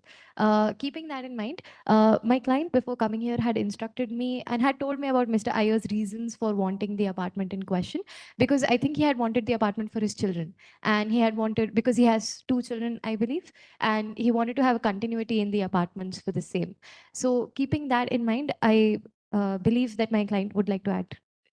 Yes. So, with respect to that, thank you, counsel, for explaining the principle to me. One thing that I want to add here was the fact that when we had envisioned the apartment, one of the things that you had mentioned was your entire family living together in one floor. So, one thing that we did see that would be beneficial to you is the fact that if such an arrangement were to be made now, I believe that it is something that would be beneficial to you. So what we do see, as a matter of fact, right now is the fact that there are 2 3 BHK apartments that are as of yet unsold in your one in the same floor as where your 1 BHK apartment is present. What we are saying is that we are more than willing to give you these 2 3 BHK apartments, and you can take the entire floor for your family, for your other purposes, whatever purpose in which that you decide is good for you. So so my counsel will be able to elaborate. Just to surmise, in the joint development agreement that was initially there were 3 and I am addressing this to Mr. Rahul particularly. In joint development agreement that was agreed to initially, there were 2 BHK apartments that were promised, which equals to 3,000 square feet. But considering that my client is offering 1 BHK plus 3 BHK, which equals to a total of 3,600 square feet, I think that would be something that would in fact have more value for Mr. Iyer and would also be in line with his plan of having continuity on the floor for his children. So I think that might be more amenable to you, but we are still willing to consider your request for having a terrace apartment as well. Just a small clarification. So the 2 3 BHK flats that you are proposing to offer, are they on the same floor or is the floor different? Same floor as the 1 BHK that Mr. Iyer is currently living in. It's the second floor, I believe. Yes. Yes. Yes, thank you so much for that offer. However, I did mention during the JDA that a top floor apartment was very central to my vision. So at this point in time, are you willing to perhaps offer something on the fourth floor, perhaps? I understand the fifth floor ran into some safety regulations, as I mentioned, but maybe the fourth floor, because I do have my son and his wife visiting to take care of me in a few months, and I really want to be at the same floor as them. And honestly, I don't think we should reduce what my demands were in the JDA to mere square feet and money issues, because that is not it. This has a lot of emotional and sentimental value to me. And I think that also needs to be taken into consideration. So perhaps if I could be allotted the fifth floor, 2 BHK, and 2 BHKs on the fourth floor, and perhaps with an option to convert the fourth, fifth, and terrace, as we did discuss the private terrace. I'm not sure if we agreed upon it. I think it was deferred to later. But in case you do agree upon that, or at least the fourth and fifth floors, I would like them to be connected through a duplex model. Yes. So, with respect to the private terrace, I'm sorry it got lost in translation when we were discussing. I believe that it is up to the RWA for them to decide on matters such as these. So, at the moment, there's not much we can do until all the units have been sold for us to discuss that. And besides, converting them into a duplex also involves other construction costs. And considering the position in which we are at right now, I don't believe more construction costs would necessarily help us here in the long run. So with respect to your proposal of offering you 2 BHK, if I'm not wrong, can you please repeat your offer? I would like Mediators? Yeah, sorry. I would like two BHKs on the fourth floor and 2 BHK on the fifth floor, so that they're all connected in some way, and perhaps have a duplex from the fourth floor to the fifth floor.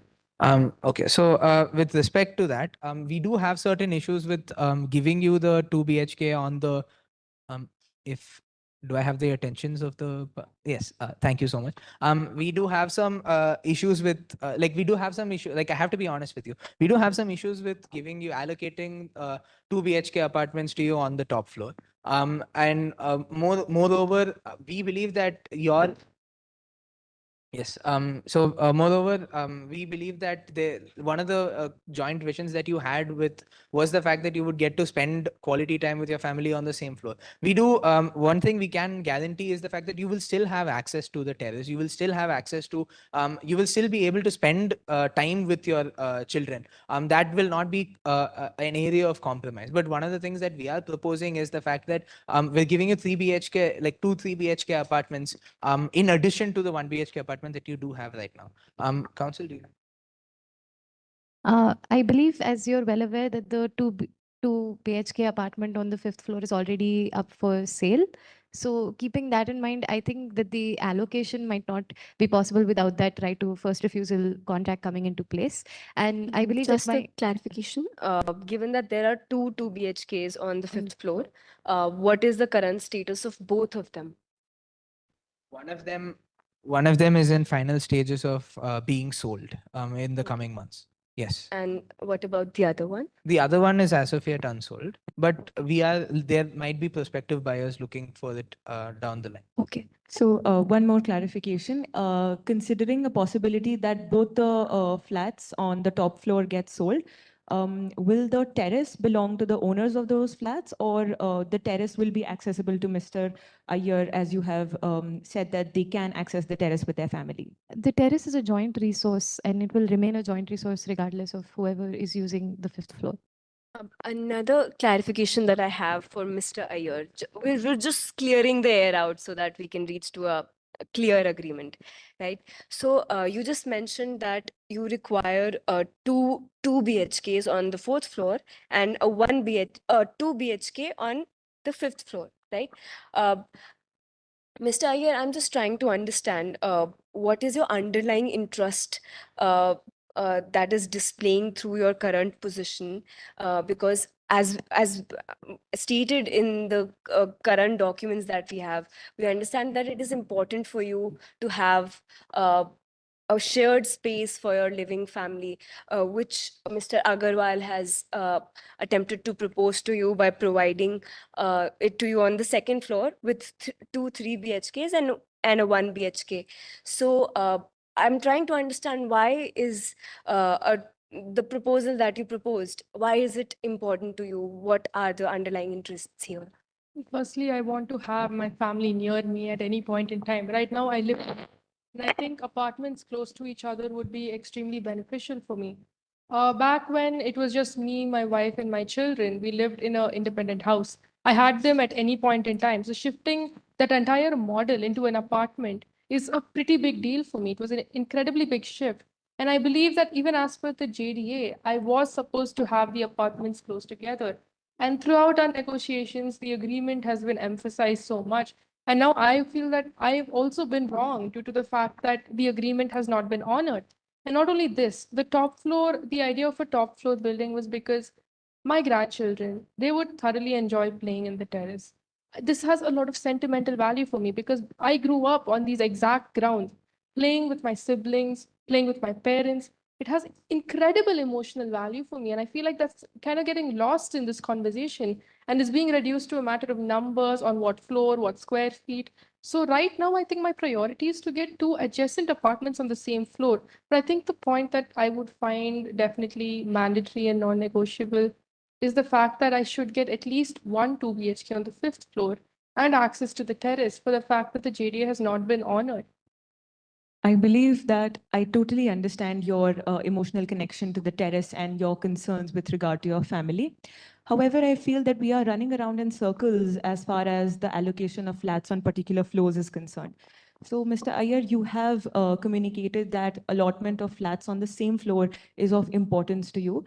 And if I am not mistaken, then their offer is that they are willing to provide two 3 BHK flats along with one 1 BHK flat on the second floor.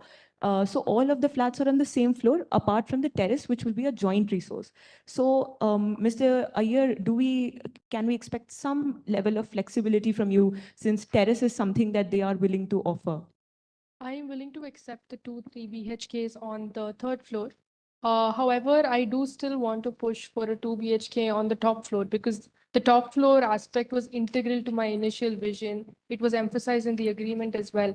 And I understand that one of them is currently unoccupied as well. So I don't completely understand why it is not being offered to me because I believe only one of them is being offered to a prospective buyer at this point. And I believe mediators at this point, it would be more fruitful to sum up our discussion today so that we have a good headway for the next discussion that will come up.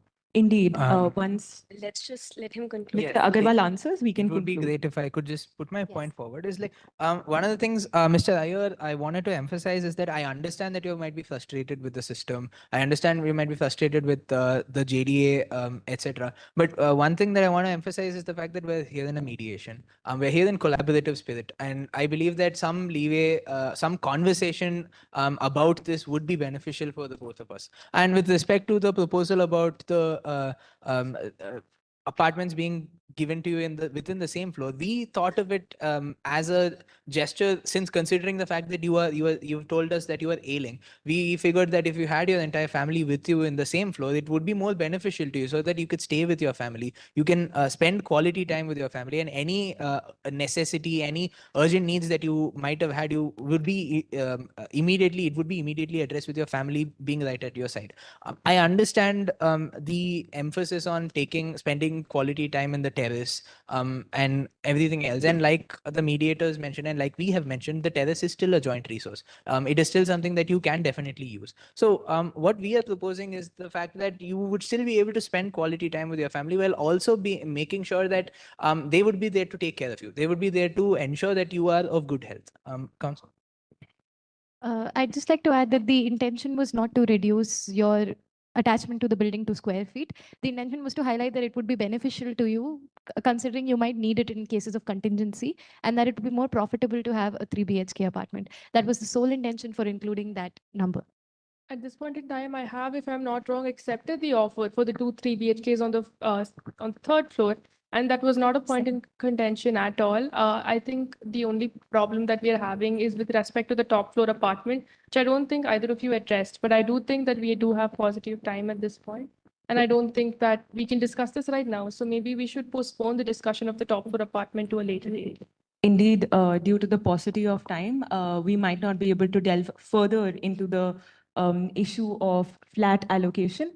So I would request both the parties to sum up their positions, and considering that this has been an immensely fruitful session and we have made some progress and some headway into the discussion, and this has been a fruitful session, I would request both the parties to sum up their position. Yes. Yes. So first of all, I'd like to thank the Mr. Iyer for being here. I understand the circumstances that we are in right now.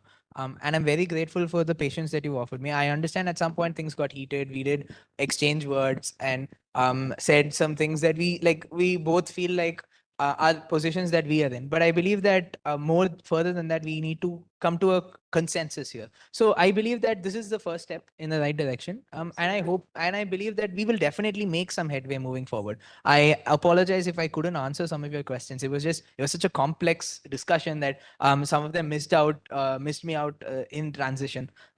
So I believe I wanted to say thank you so much for being here. And thank you so much, mediators, for facilitating this conversation. I just quickly like to state that this was a very productive session, and I think we've built a lot on top of the mediations that we've had earlier. I just quickly surmise whatever we've covered, the ground that we've covered so far. So I think it began with the auditing and the RWA, and I don't think we generally had a complete discussion on the same, and I think we'll discuss the rest later on. But then I think we agreed on the 1.5 lakh to be given to in 4 to 6 months. And we also had an in-principle agreement with regard to the EMI sort of payments that might be made, along with the prospect of renting out the apartment that might be vacant. And along with that, I think we also agreed on the 3 BHK apartments, the 3 BHK apartments that have to be allotted to you on the second floor. That would ensure continuity. And we still are in talks for the 2 BHK apartment on the top floor. Keeping all of this in mind, I think that we covered a lot of ground, and I think this is not just brick and mortar, this is your home. So I think my client had tried his best to honor the same, and I hope you felt heard throughout the session. Agarwal, for showing up today and continuing to have this mediation process with me. We did cover a lot of ground, and I'm glad we got to air out a lot of the troubles we were having. While we were not able to reach a resolution on all of the issues, I'm at least happy that we know what direction we might be headed in at some point. And I'm just very thankful to the mediators as well for propelling this conversation and making sure that it was productive and efficient. And I would also like to thank my counsel here today. He's been a shoulder for me to rely on, and it has been a great pleasure having him with me today as my advisor. Thank you so much, Mr. Iyer. I feel like we've all had a better understanding of the problem, understanding of our positions and our interests, and we have forwarded them both. And I feel like with a little more homework, we could reach an amenable solution. We could deliberate this in the further sessions, and I'm very grateful that we showed up here today. And most importantly, I would like to thank Ms. Rita and Ms. Rasleen for your facilitation towards the conversation. You helped us navigate in the right direction, summarize it up when there was problems, and cleared any ambiguities for us. Thank you so much. Thank you so much, Mr. Iyer, and thank you so much, Mr. Agarwal and client. Thank you to both the parties for attending today's mediation session. Thank you for your collaborative approach, and let's keep the momentum going. All the best.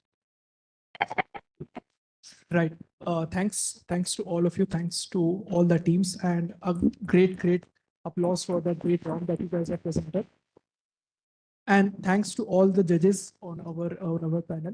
So as per the schedule, now we will be having a short Q&A session.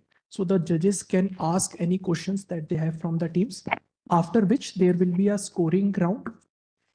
Following which, after the scoring, there will be a feedback session. So if you want to clarify on any question, any stance that the parties took, please.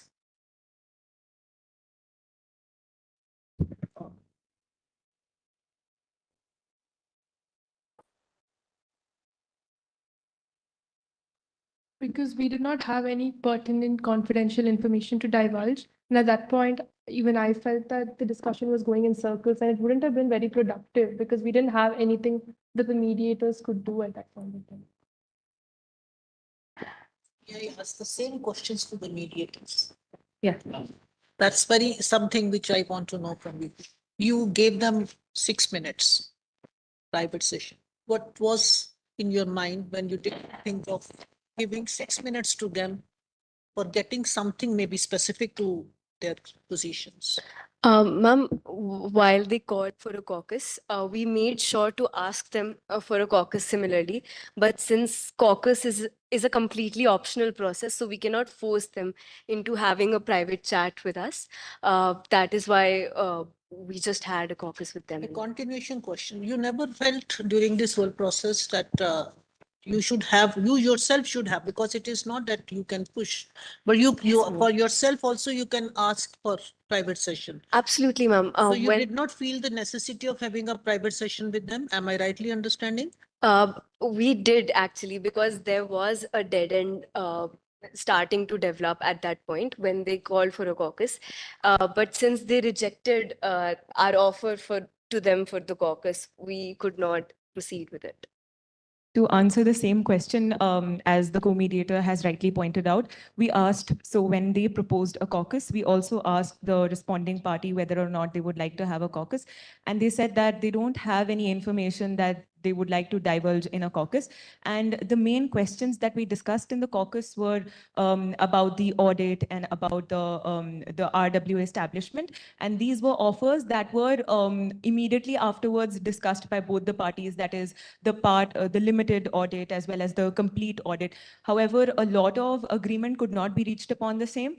There were certain deadlocks, but we felt that if the party themselves had denied that they don't require a caucus, I don't think that the mediators could have done a lot more than that. Okay, but we'll talk about this later now. I think the question was, would you volunteer to have a caucus? Yes. We could always offer them for a caucus, but No. it would be their choice. No, even if they were unwilling, you could still have a No, meeting. because No. Are you allowed to call for a caucus? Yes. May, As per rules, you can call for a caucus. Yes, may I yes. just add to what you say? Who is the controller of the process? The The mediators. mediators. So if you feel that you need some more information, maybe they don't feel that they have anything else to add, because confidential information, you can ask some specific questions to get that information from them, which they because party doesn't know, full of emotions, particularly Mr. Iyer is full of emotions.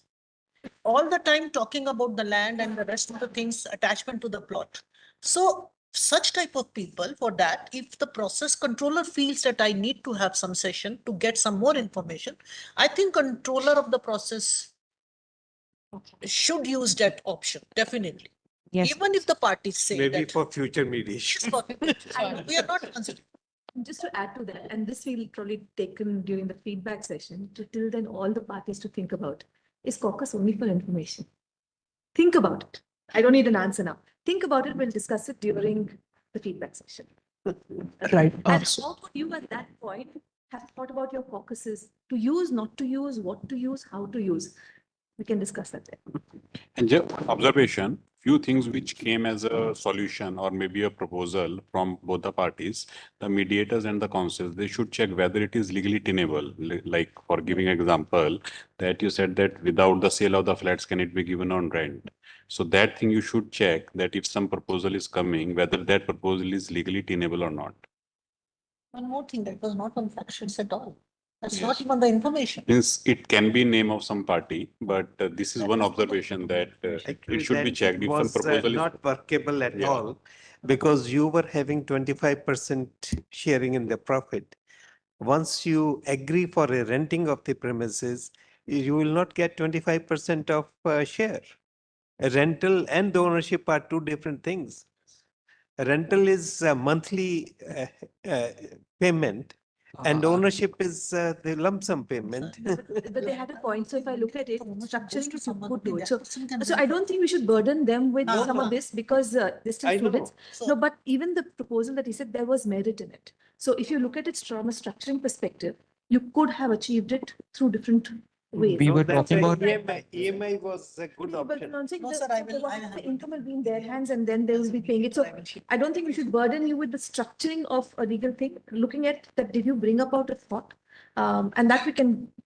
Yes, gradually we can let's- pick up. let's feedback But well meeting. done, ultimately, we must say that spending 90 minutes for 5 people sitting here, it is a tremendous job all of you have done. And it's very difficult to keep quiet.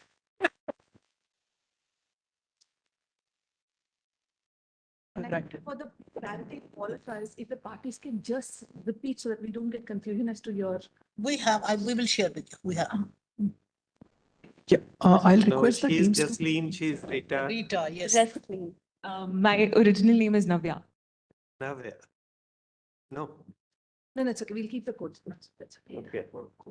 Code, whatever. What is your code? 07? So T7. 37? T7. Okay. 07. And then you are 01? Exactly. Yes. We rightly having that. They are 19 and you are 08. Yes, we have right numbers. I'll request the teams to please move out for 5 minutes so that the judges can complete the scoring, and then we'll have a short feedback session. Yes, that's what the sub side. We'll have one. So sir will, we will add.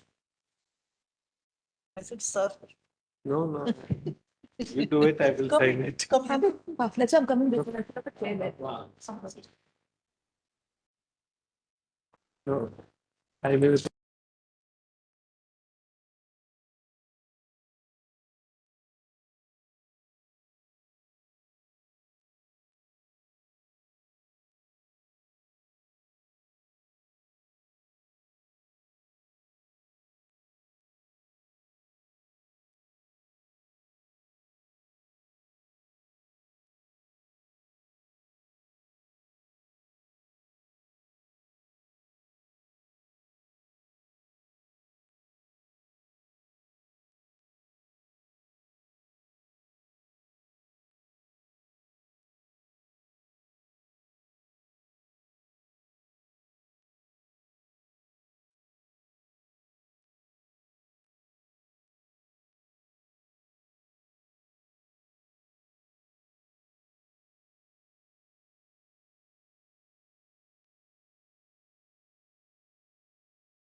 Because as she mentioned, it was more about evading than actually divulging information.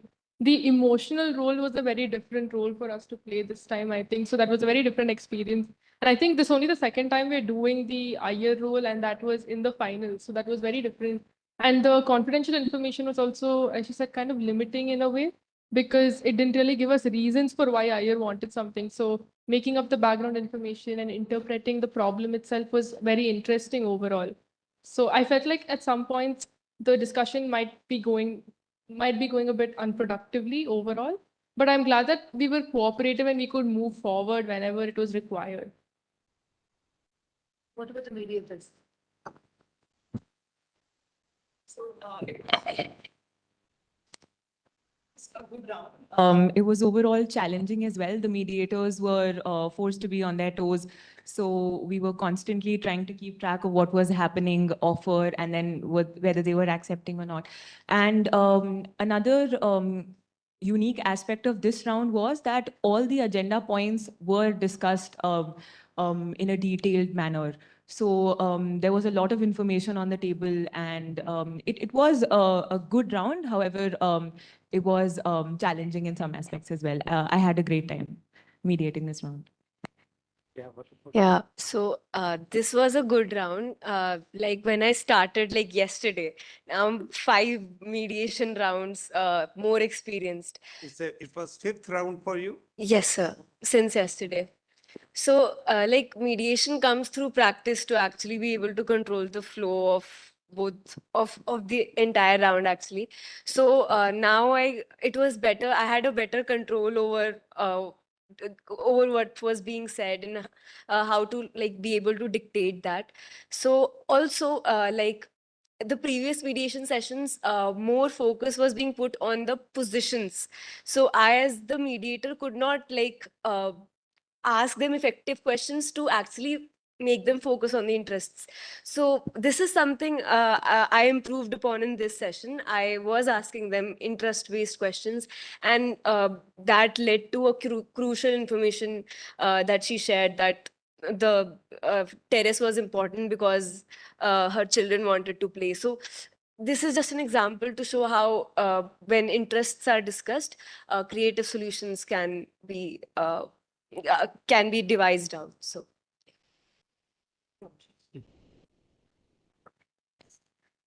No, personally, it was a good experience for me and very difficult decision making. Both are equally good, actually, and the mediators, everybody was so good. Professionalism was there. I feel the kind of inputs you are giving or the kind of presentation you have, you can beat any kind of a lawyer in future in future aspects of your life.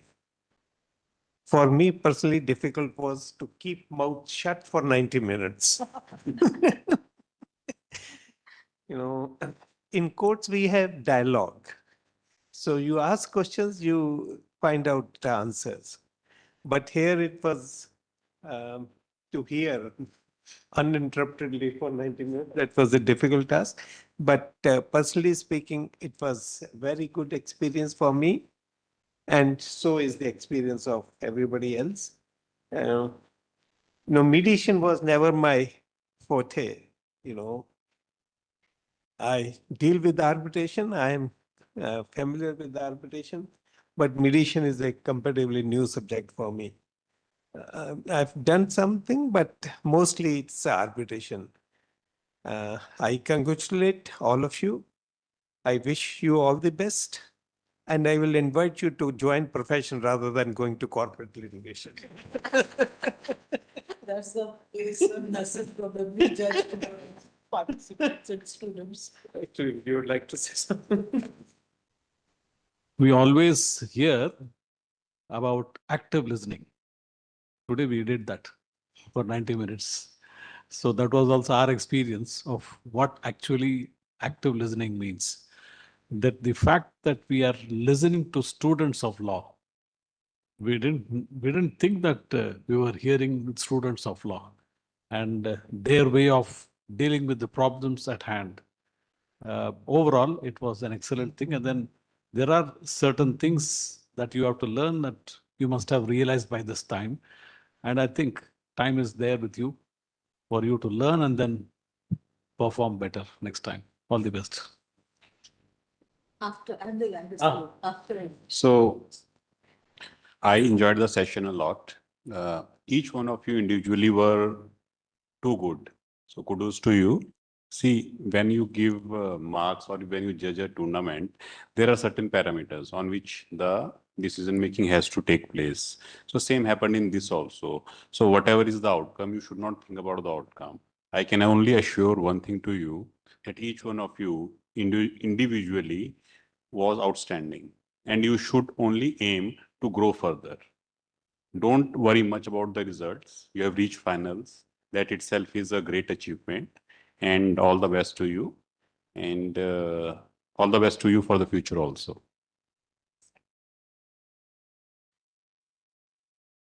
I can just start and stop with one thing that I agree with all of them what they have said, except what Ekta says later. Really, it was great for us to see second year or third year students performing so well, and that too in 1 day's competition starting from yesterday till today. So your future is very bright, and sitting on the hot seat like you people were sitting, and in front of this side 5 judges, it's not so easy. If had I been there, even I would have done some mistake. I must admit that on this forum. So that way, credit goes to all of you. These days students are really bright, and you have performed and showed us that. So your future is bright. Now coming to certain things, because we had to select one out of the two teams and one out of two of you. So we have done our best collectively. Still, I would like to share certain things with you people so that in future also you can do much better than what you have done. Particularly for the mediators, I will just say, when one party is speaking, having a little eye contact from the periphery of your eyes is important. You just can't focus on one side only and the other side is not even visible to you. So always keep your eye contact like moving like this. Mediator cannot be showing less energy. You should be energetic throughout with broad smile on your face. So like this, you're listening, but all of us looking at the other side also. Okay, when one party is speaking, how the other party is reacting to that, because that is how you will understand the language of silence and body language also. One question was very important to be asked. They were asking for 4 to 6 months. Ask the honorable judge sitting here. 4 to 6 months is no specific period in the eyes of law. It has to be either 4 months or it has to be either 6 months. So no such type of words which cannot be interpreted in 4 to 6 months means there should be specific, either 4 months, 5 months, 6 months. When you could see the deadlock on 6 months period, a question which should have been asked in the private session itself was, is there any flexibility on this? She asked it later on when they had also come. Because then you get to know their flexibility and you could bring them to that level. So that is how you can move the process from one stage to another. He was saying 4 to 6 months. They were expecting less time. So you ask, is there any flexibility? In private session, if you take, then at least you know what is their bottom line. And of course, since you are the controller of the process, which I have already said, even if the party is overcharged with emotions, they may say, we don't want, but it is better because if you feel some more information may come from their side, it is better to give them also caucus. And that also reflects on your neutrality and impartiality, that you are treating them well. So the fairness of the process is that give equal opportunities to both the sides. Giving this feedback is only to see that in future somewhere you perform much better than what you have done. Otherwise, I again say you all have performed very well.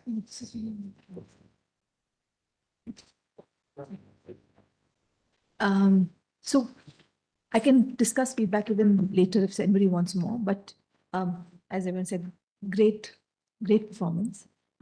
Feedback, I agree with what Veena ma'am said. There are a couple of feedback for the mediator. Remember, you mediator, you're also holding the room. One thing which I didn't see, which I'd like to see, is handing over the conversation to the parties. You finished your introduction, but the handing over really didn't happen. And they just said, we'll start, and there was a nod. But there's a handing over. And remember, this was a continuity of a mediation. So there was a conflict, and this is something all the parties, though some of you tried to bring in the continuity element, some of you forgot about it. So you started as it was a fresh mediation. So that element would have also helped take the mediation to the next level. And as Veena said, looking at the eye contact, but eye contact when and how to make is also important. Like when you're summarizing what one party is saying, right? And when you look at the other party and you're giving it, it's like I'm talking on behalf of the other party. So how your body language is also becomes very important. Third is interrupting. When do you interrupt the parties? See, there's a conversation, like there was something about what is the purpose of the RWA or what is the purpose of something else. When do you ask that question and when do you interrupt becomes very important. So is it something that becomes you become an interested party asking it, or are you trying to bring the things for the room? Sometimes you're preempting another party from asking a question. So wait till the parties finish it and then look at summarizing. I would have liked to see that summarizing happening more, but factor that in. So when you're looking at it, when a party finishes speaking, summarize their questions, go on to that. And if you think the parties have not asked all the questions there, at that time when you're looking at it, saying that for my understanding, and why are you asking the question? It should not look like you're asking question for the other. It should come that, I'm not clear on certain things. I understand you mentioned ABC. Could you explain a little more for my understanding? So how do you present that and ask information is important. Parties, great job. But I think there was at one point I saw people going in walking past. Listen carefully. You don't know where the solution is coming. Grab the solution and then continue. We're talking about trust. Everything was talking about trust, but the trust element in terms of, saying that, okay, you want me to trust you and I'm open about it. Sometimes I want to, we're all talking trust, but your next sentence was something which was distrustful. So be very careful in terms of the kind of signals you want to talk. So don't talk trust. And the next thing is saying, I'm not going to do it. Right? So be careful about your choice of words. I think, but good options. Some of them were very interesting. And on a deal table, I could have actually seen some of these play out. So good job to both of you.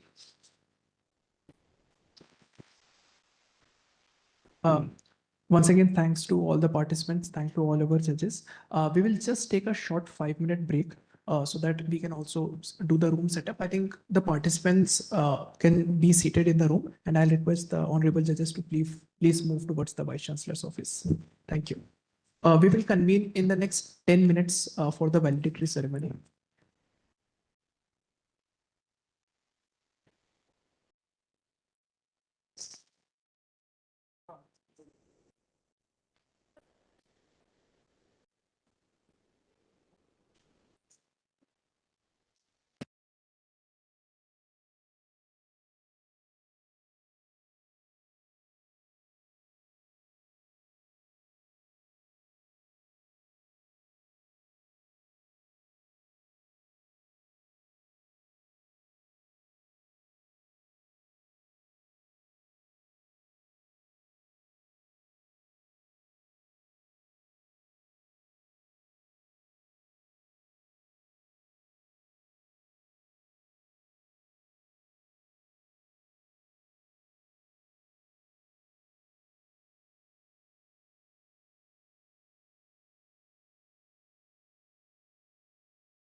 A very good evening to everyone present here. Wishing you all a very happy Republic Day.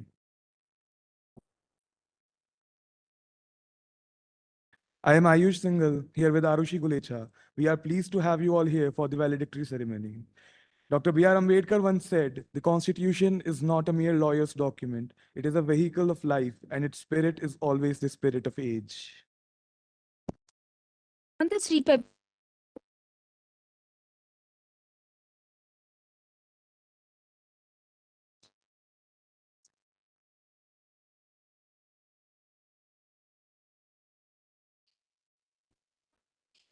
for mediation becomes a true battleground of harmony. With the conclusion of grand finale, we have reached the final stages of the NALSA Mediation Tournament 4.0. The NALSA Mediation Tournament, in its fourth edition this year, echoes its resounding success with the participation of 24 national and international teams. The tournament has been graced by the presence of esteemed judges from the legal field. We would also like to take this opportunity to thank our associate partners, Luthra and Luthra Law Offices and ACM Legal Advocates, for their unwavering support and collaboration throughout the tournament. We are also thankful to Camp Mediation for their support in drafting the problem. We are deeply grateful to our opportunities partners, LKS, Nishit Desai Associates, and Samvad partners for creating pathways for growth and learning in the field of mediation. We sincerely thank our knowledge and media partner, Manupatra, for ensuring that the essence and the impact of this event reach far and wide. Your support has been instrumental in making this tournament a success. As we conclude the fourth NASA mediation tournament, I am reminded of the words of Albert Einstein, who once said, "In the middle of every difficulty lies opportunity." This aptly captures the spirit of mediation, a process that transforms conflict into opportunity and resolution through empathy, understanding, and dialogue. With mediation, negotiation, and conciliation seen rapidly evolving globally, this tournament seeks to provide a unique opportunity to students across India and internationally. The model adopted by the tournament provides for the complete resolution of a single conflict from beginning to end, our USP, which is absolutely unique in the Indian domestic scene. Before commencing the award ceremony, we take this moment to honor and felicitate the remarkable individuals whose presence and contributions have greatly enriched the fourth NALSA mediation tournament. We request our Vice Chancellor, sir, to present the mementos. First, we have our chief guest, Honorable Justice Hemant Gupta. Justice Hemant Gupta served as a judge of the Supreme Court of India from November 2018 to October 2022, delivering landmark judgments and contributing significantly to the development of Indian jurisprudence. Prior to this, he held the esteemed position of Chief Justice of the Madhya Pradesh and Patna High Court.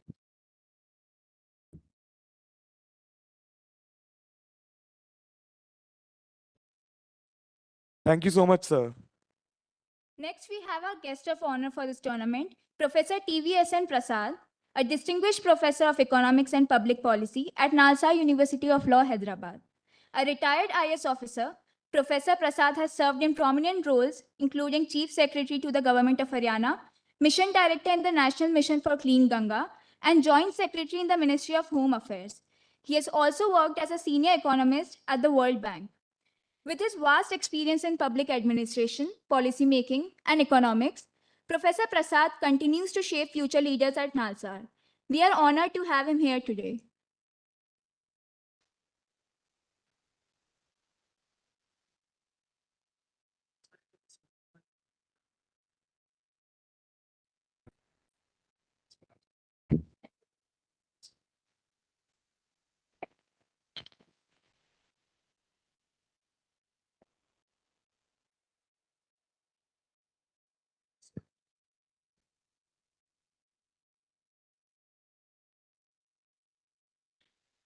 Next, we have Mr. Santhan Krishnan. Mr. R. Santhan Krishnan is a distinguished advocate and a visionary leader in the legal fraternity. Renowned for his expertise in employment, administrative, and constitutional law, he has also significantly contributed to the global legal collaboration. As president of the Commonwealth Lawyers Association, he championed international legal exchange, organizing events like the 17th Commonwealth Law Conference in Hyderabad. He founded the Lawyers Cricket World Cup, uniting legal professionals worldwide through sports. He has also founded Nivaran, an initiative dedicated to revolutionizing the practice of mediation and reshaping the landscape of conflict resolution in India and globally, a true inspiration. Mr. Santhan Krishnan exemplifies excellence, leadership, and lifelong commitment to the rule of law.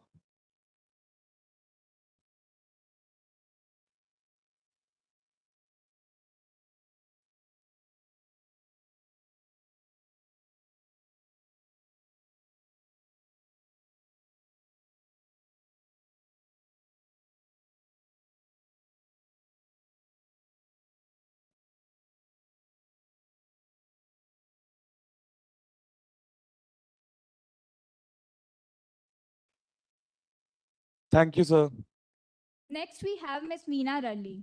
Ms. Veena Ralli is a practicing advocate at the High Court of Delhi with about 4 decades of experience as a lawyer. Ms. Ralli maintains a vast mediation portfolio, having worked hours upon hours on over 1,000 cases. A veteran professional in mediation-related disputes, she also holds the position of the organizing secretary and senior mediator at Samadhan, Delhi High Court Mediation and Conciliation Center. Her exemplary leadership skills allow her to guide over 200 impaneled mediators, lending them her expertise for various matters. She has been recognized as an accredited mediator at Singapore International Mediation Institute and the Chartered Institute of Arbitrators in London. Please join me in extending a warm welcome to Ms. Veena Ralli. We request Honorable Vice Chancellor sir and Honorable Registrar ma'am to give this memento.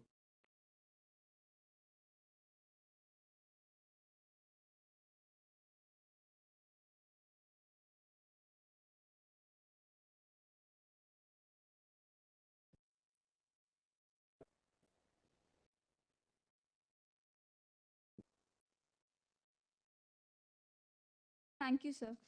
Next, we have Ms. Ekta Behel. Ekta Behel is a partner with Samvad Partners and is the partner in charge of the Hyderabad office of the firm.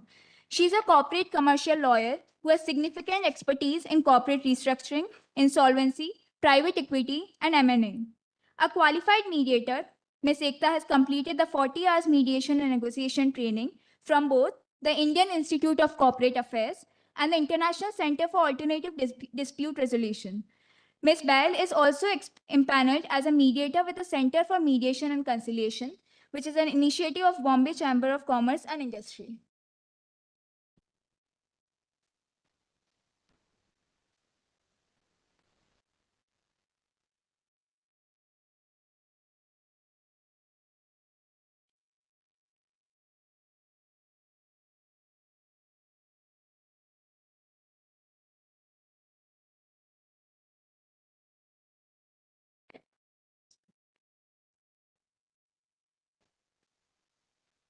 Thank you, ma'am. We now request Honorable Justice Hemant Gupta to share his wisdom and thoughts with us. Ladies and gentlemen, please join me in welcoming Justice Gupta to address the gathering.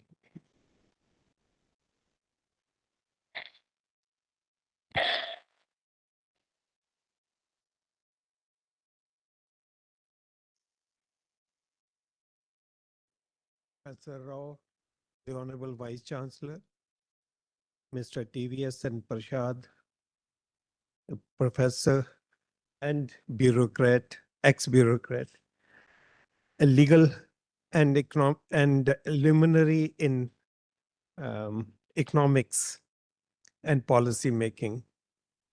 Dear friends and students, no, I was hesitant to appear to come here, but I could not say no to Mr. Prashad and the Honorable Vice Chancellor.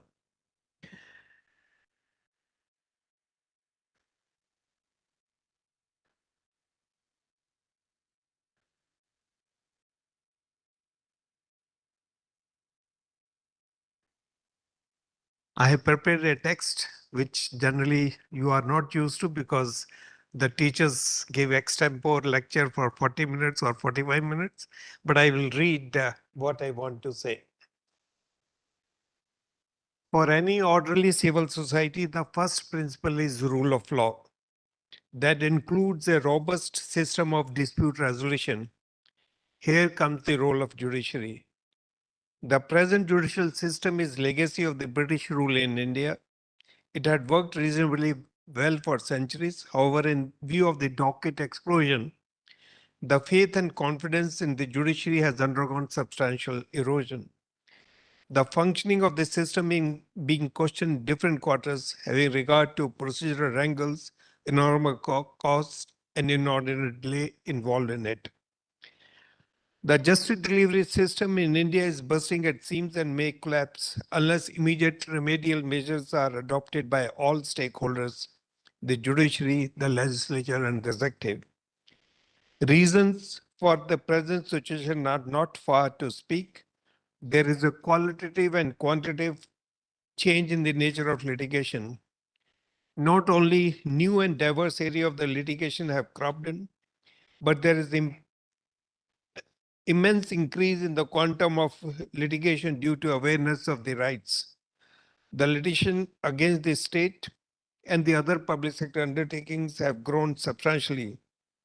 Though there is increase in the number of courts in the traditional area of civil and criminal litigation, but the tribunals have been established in specialized fields like consumer protection, service matter, banking dispute, company matters, but early resolution of the dispute has still not been found out.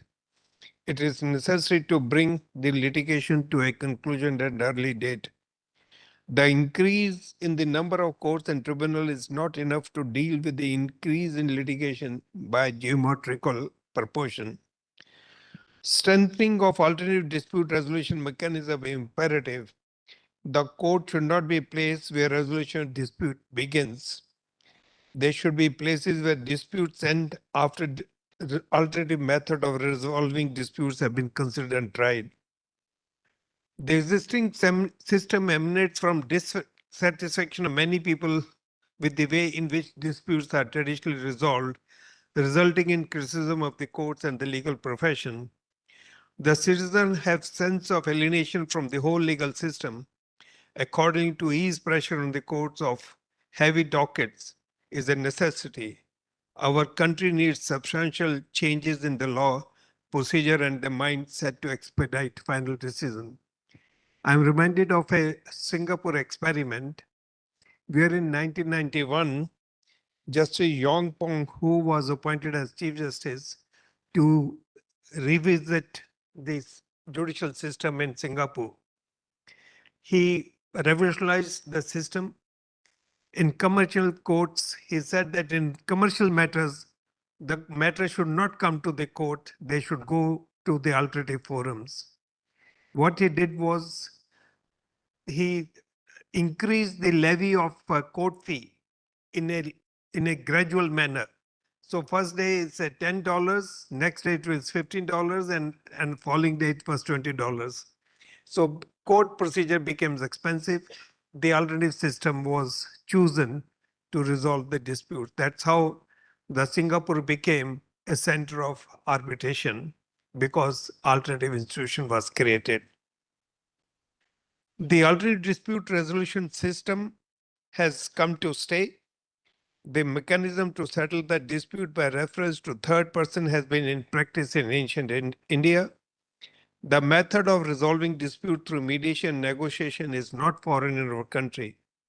Arbitration is prevalent in India right from the Vedic era. One example is from famous epic in Indian mythology or history, as you may call it, Mahabharata. The disputes in Pandavas and Kauravas could be resolved either through war or by negotiated settlement. Lord Krishna mediated but failed, which led to war. The conciliation is known to resolve disputes much before the insertion of Section 489 in the Code of Civil Procedure. The conciliation is a process of resolving dispute in the Industrial Disputes Act.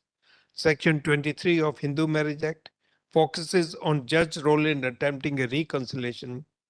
The Micro, Small and Medium Enterprises Development Act 2006 also talks about conciliation. Section 26 of Gram Nyaya Act 2008 also mandates to make efforts for conciliation and settlement of civil disputes. Section 442 of the Companies Act 2013 mandates mediation in respect of corporate entities.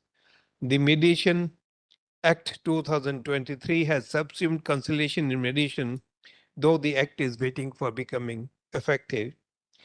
Mediation involves the use of facilitator trained in conflict resolution. The mediator must know the technique of encouraging the parties to discuss their position with greater conviction and meet. The mediator must know how to foster compromise. The mediator must listen the parties patiently, hear out grievances, and suggest a particular course of action which is suitable to the parties in view of their problems. It is with active support of all the participants a negotiated mutual settlement can be arrived at. Mediation is recognized as an important effective modes of alternative dispute resolution system. The mediation is considered an effective and meaningful alternative to litigation for resolution of dispute through the guidance and assistance of a neutral and impartial third party. Difference between litigation, such as mediation, negotiation, arbitration are litigation is a formal process that involves a court trial with a judge following strict procedure, rules and laws. ADR methods are generally less formal with more flexibility in how the process is conducted. Litigation is a public process. Court records and proceedings are typically open to the public. In contrast, ADR proposes like mediation, negotiation, arbitration are private, and details of dispute and resolution can be kept confidential. In litigation, the outcome is determined by a judge, leaving the parties little or no control over the decision. In ADR, the parties often have more control over the resolution. For example, in mediation and negotiation, the parties work collectively to reach a mutual agreement, while in arbitration, they can choose the arbitrator and agree on certain terms of the processes. Litigation can be significantly more expensive due to fee of the advocates, court fee, and length of the time it takes for a case to go through the court system. ADR methods are typically more cost-effective, saving parties money on legal expenses and court costs. ADR methods are generally quicker, with the possibility of resolving disputes in a matter of months or even weeks. ADR offers more flexibility in terms of scheduling, procedure, and solution that can be tailored to the specific need of the parties. Litigation is bound by the court schedule and legal precedents. ADR process, especially mediation, focuses on preserving or improving relationship between the parties by fostering communication and mutual understanding. Litigation being adversarial in nature can strain or damage relationship. A mediated settlement takes the lists out of the court system, whereas in other dispute resolution methods, the intervention of the court becomes imperative. Each method has its own advantages and is suitable for different types of disputes and party preferences. The choice between litigation and ADR depends on factors such as nature of dispute, the relationship between the parties, time and cost consideration, and the desired level of confidentiality. The system of alternative dispute resolution, though through mediation, is not competition to litigation in court. This form or process of settlement is cost and time saving. It also helps the parties to adopt a problem-solving approach. When a dispute is resolved through the process, there is no winner or loser as the parties agree to the solution and retain the cordial relation to the extent possible. This process takes the matter out of the court system. One cannot calculate the time saved of the court in this process.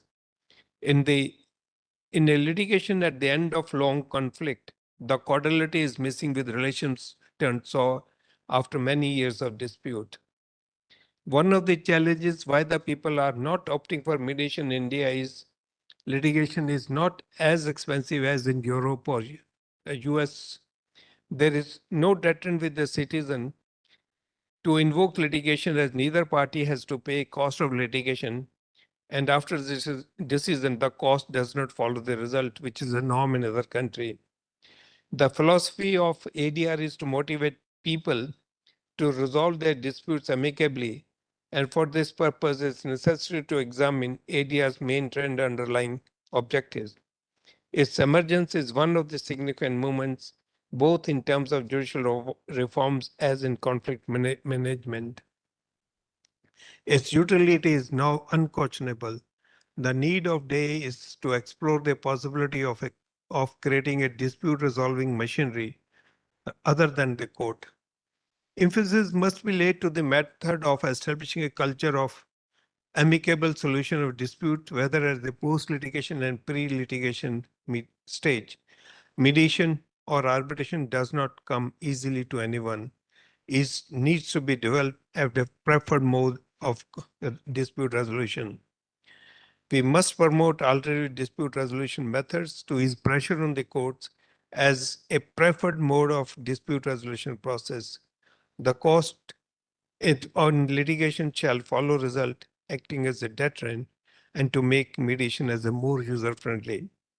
With this, I thank the Vice Chancellor and other dignitaries present here to give me an opportunity to speak to you. Thank you.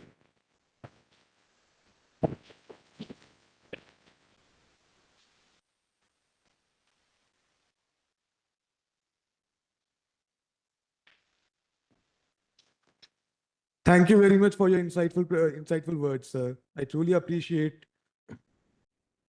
I truly appreciate your thoughtful words. Your speech was incredibly inspiring. Now, now we would request Professor TVSN Prasad to address the ceremony.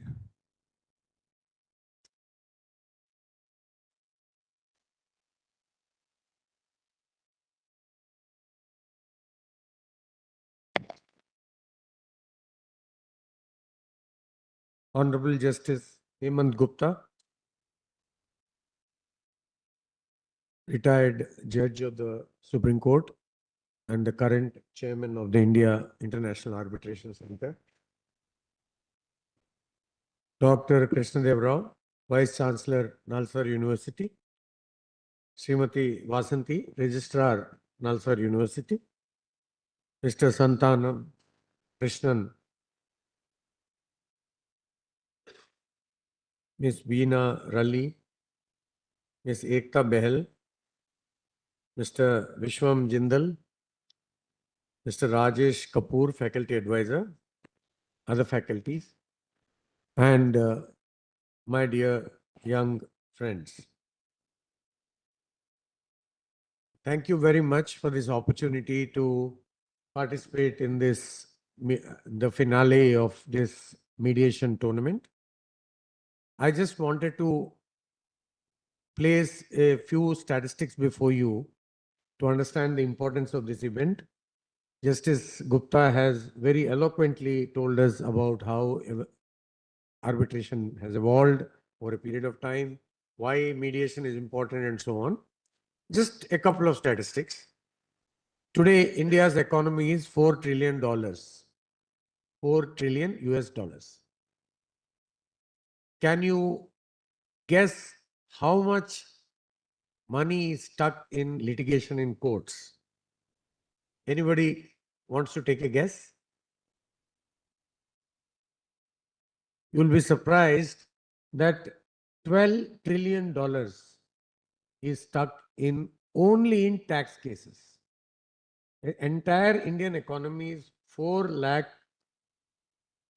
trillion, and only in tax matters in various courts and tribunals, Supreme Court, High Court, and tribunals, around $12 trillion is stuck. Now, the world's largest economy today is US, which has an economy GDP of 25 trillion US dollars. The second largest in the world is China, which is $14.72 trillion. That means if we only solve our tax disputes, free up that money and bring it into circulation, we will surpass China. This statistic is enough to tell us how much lack of an effective dispute resolution mechanism is dragging us down and how it is affecting all our individual lives. With a $4 trillion economy, India's per capita income is 1,50,000 rupees annually. With resolution of disputes like this, we will shoot up at least 5 to 6 times. Each individual's income will rise up because so much money will come into circulation. Why is it important that money should come into circulation? So let us say we spent 1,000 rupees today on this tournament on some issue. That person will go out and with those 1,000 rupees he will buy some food, and the person who sold him food would buy some animal feed, and the person who bought that animal feed would go use that 1,000 rupees to buy some medicines. So the same 1,000 rupees has started yielding us 4,000, 5,000, 6,000 rupees. So the value of money is not determined just by the face value of the money, but by the number of times it circulates in the economy. So once we bring this disputed amount into the economy, we will rise as a superpower right now. We don't have to wait till 2050, the goal set by our Honorable Prime Minister. This shows how much responsibility, how much potential, how much we can contribute to the country just by promoting quick resolution of disputes. 7 lakh crores, I'm told, is stuck up in courts only because of litigation by Government of India. Only Government of India is causing 7 lakh crores to be stuck up. And out of which I was curious to find out is important pointer to budding lawyers like you. Finance Ministry, 27% cases.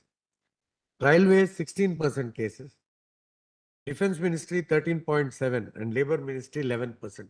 So these 4 ministries account for 2/3 of the litigation at Government of India level. If you want to scout for cases, once you go out, either you work in corporate law or in litigation, you know which ministries to look for. These are the places where the trouble lies, and where trouble lies, opportunity lies for lawyers, isn't it? So lawyers should be finders of trouble, not creators of trouble, finders of trouble, and then solution providers for that trouble. Having said that, I also want to make one more point. No client comes to you with a request that you should take him through the entire loop, all the courts right up to Supreme Court or even Singapore or London Arbitration Center. Every client comes to you with only one request: solve my pain point, resolve my dispute. So instead of going with a template that I'll make you file a counter and then we will get an interim order and then we'll go on till slog it till the Supreme Court, which is the nature here, we should change our approach that we provide quick solutions to clients. That I think will attract more and more clients to you, and you will become more and more successful lawyers with that. I just want to conclude my brief intervention with a reference to artificial intelligence. I think as we go along, we will not survive if we don't understand artificial intelligence. Already people who are deep into profession, senior people, whether it be in medicine, whether it be in law, whether it be in engineering, they are all realizing that they lose jobs if they don't embrace artificial intelligence. There was a time when people like me got into the service, into IAS. At that time, none of us knew much of computers. But today, people who don't know how to operate computers just cannot survive. Just like that, artificial intelligence is going to be the future lawyer, future doctor, future engineer. I'll give you 2 examples. I was just attending another conference where a senior doctor from AIG, Asia Institute of Gastroenterology, which is in Hyderabad, was referring to their partnership with a hospital facility in Zurich.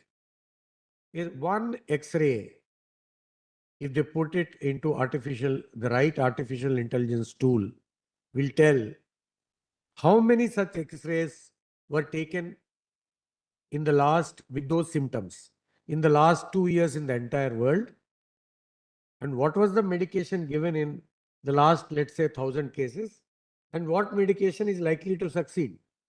So this doctor was telling me that we risk losing our jobs if we don't embrace AI and use AI to provide faster, quicker, reliable results. Otherwise, if you just type into Meta into your WhatsApp, you all have Meta in WhatsApp. Just type into Meta, you'll get a lot of data. Maybe you can even find your next assignment also using the Meta in your WhatsApp. I shouldn't be saying this, but this is a threat to the universities also. So the new Turnitin reports, they are actually incorporating whether AI was used in preparing these assignments. One judge in the High Court of Punjab, Haryana, Justice Anup Chitkara, he used AI to decide whether a person should be given bail or not. Recently, he asked, in his judgment, he said this, that I asked ChatGPT, these are the facts of the case. Does he deserve bail? And in his judgment, he wrote, I also agree with ChatGPT. ChatGPT says this person should not be given bail. I also think he should not be given. Of course, he gave some reasoning. So this is an interesting point. So AI is going to be the future for all of us. So we are going to start a new center in AI in Nalsar, hopefully by next month. And we are going to sign an MOU in which we will provide free AI advice to lawyers, judges, arbitration tribunals, forums, and also to policymakers across the government. Because AI with human intelligence is the solution. Otherwise, garbage in, garbage out. That is the principle in computers. Once we give this free advice, as students, you will also benefit from it because you'll know how to embrace AI, use it for your benefit and professional growth. I hope that you'll all join us in making this venture a success. Thank you very much for this opportunity. Thank you.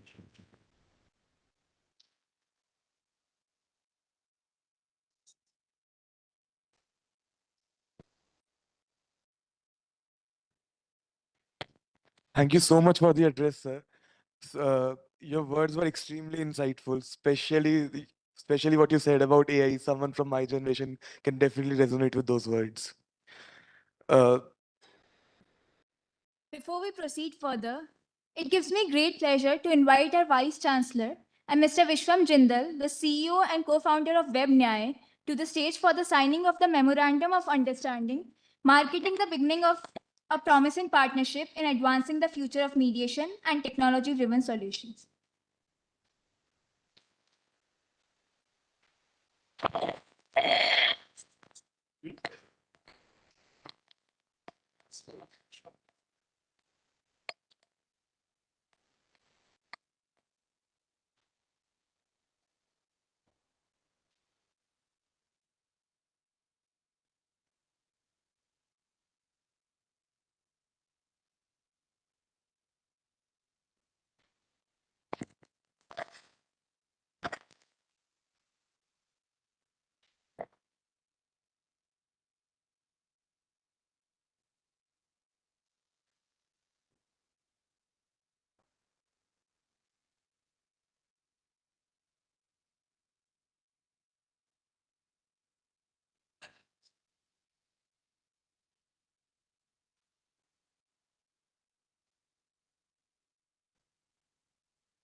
Dispute resolution.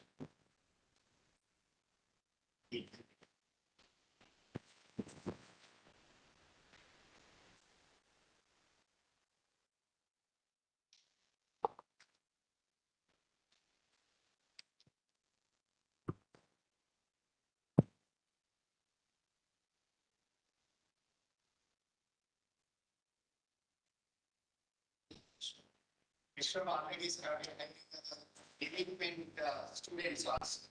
So hopefully the students also will be having.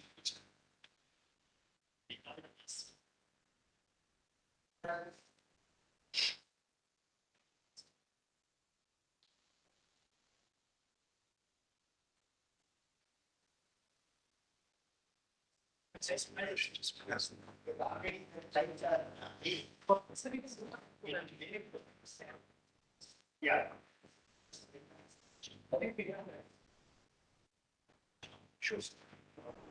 Before moving to one of the most awaited moments of this evening, the prize distribution ceremony, I would like to request Utkarsh and Vanshika to kindly come forward and declare the results.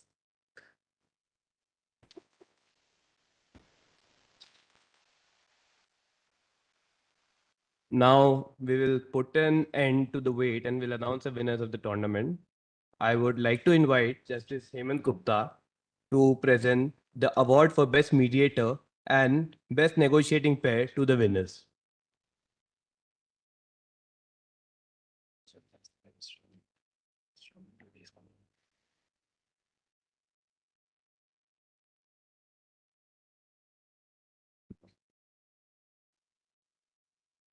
Best Mediator, Best Negotiating Pair. Rasleen Kaur, Rajiv Gandhi National Law University. For the award of Best Mediator.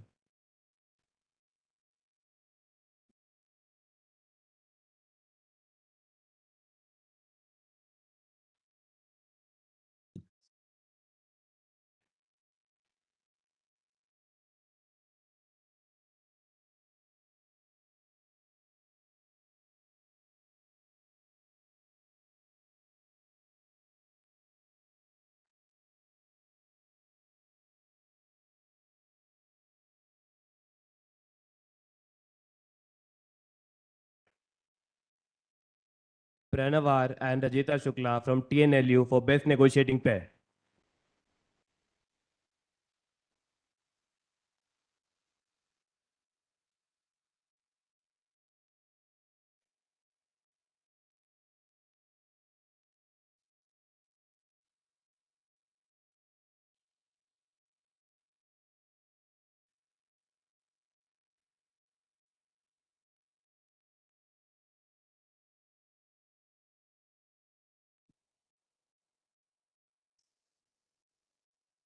Navya Pandey for runner-up mediator from RMLNLU.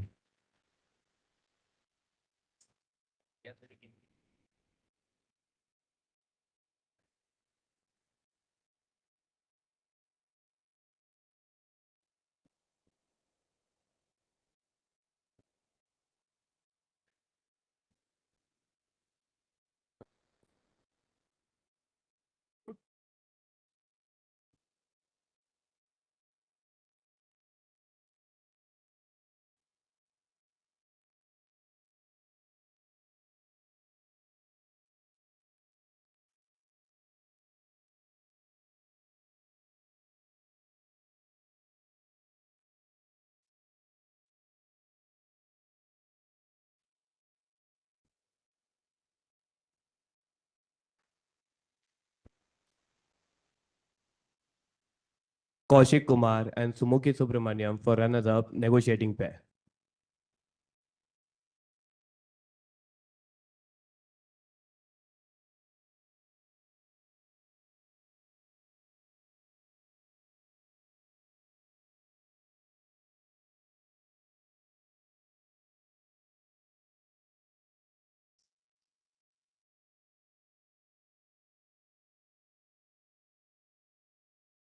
Second runner-up mediator award goes to Rishabh Chaudhary from UPES.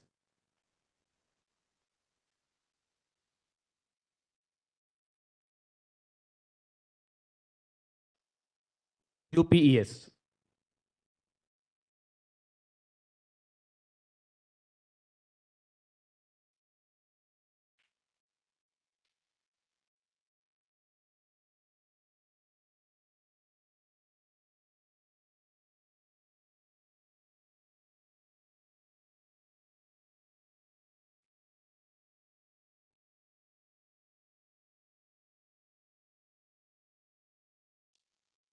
Soharda Roy and Soresh Mukherjee from West Bengal National University of Judicial Sciences, Kolkata, for second runner-up negotiating pair.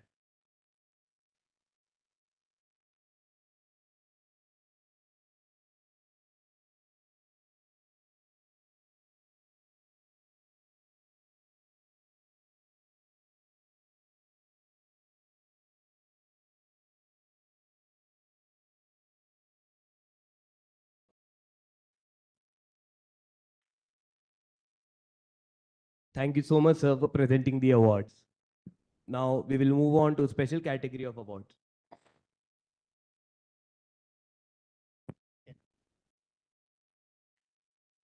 We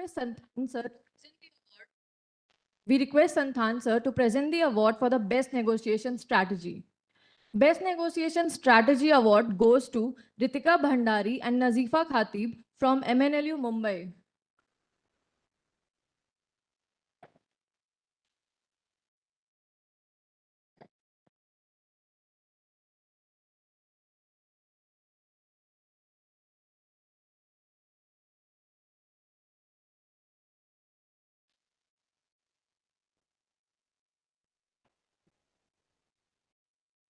Thank you, sir. Now we request Ekta Behel ma'am to present the award for the best mediation strategy. The award for the best mediation strategy goes to Rishabh Chaudhary from UPES.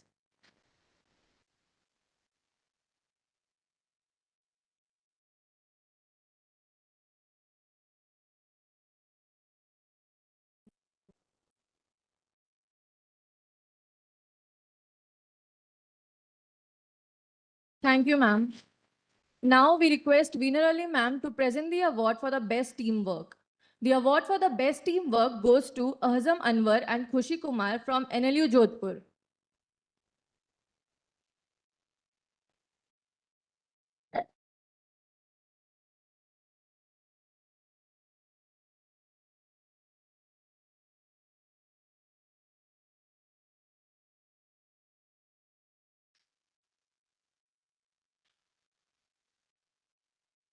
Thank you, ma'am. Now we request Professor Vasanthi ma'am to present the award for the spirit of the tournament. The spirit of the tournament award goes to Mustafa Topiwala, R. Dayashakti and Rasleen Kaur from RGNUL.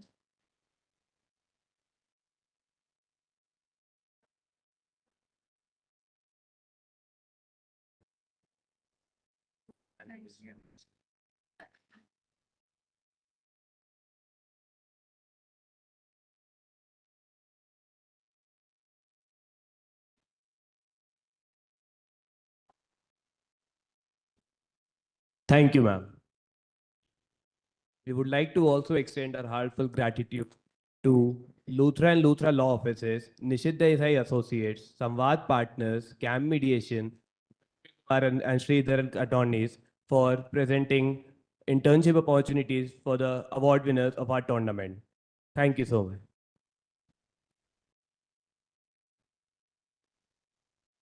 Now I'd like to invite Arushi to give the vote of thanks.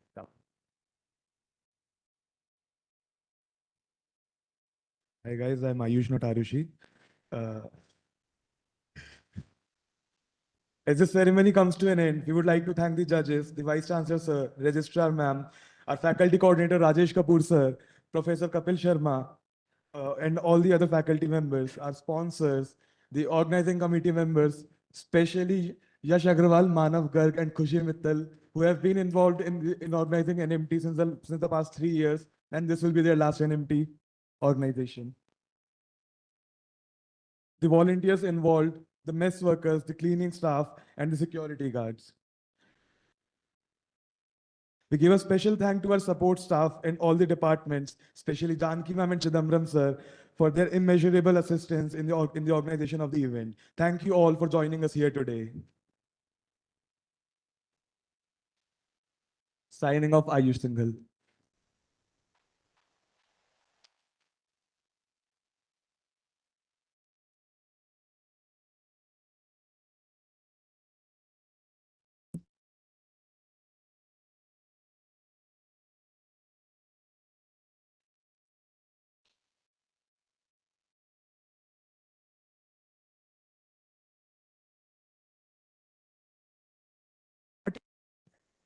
The participants can collect their certificates from the all the participants can collect their certificate of participation from the desk.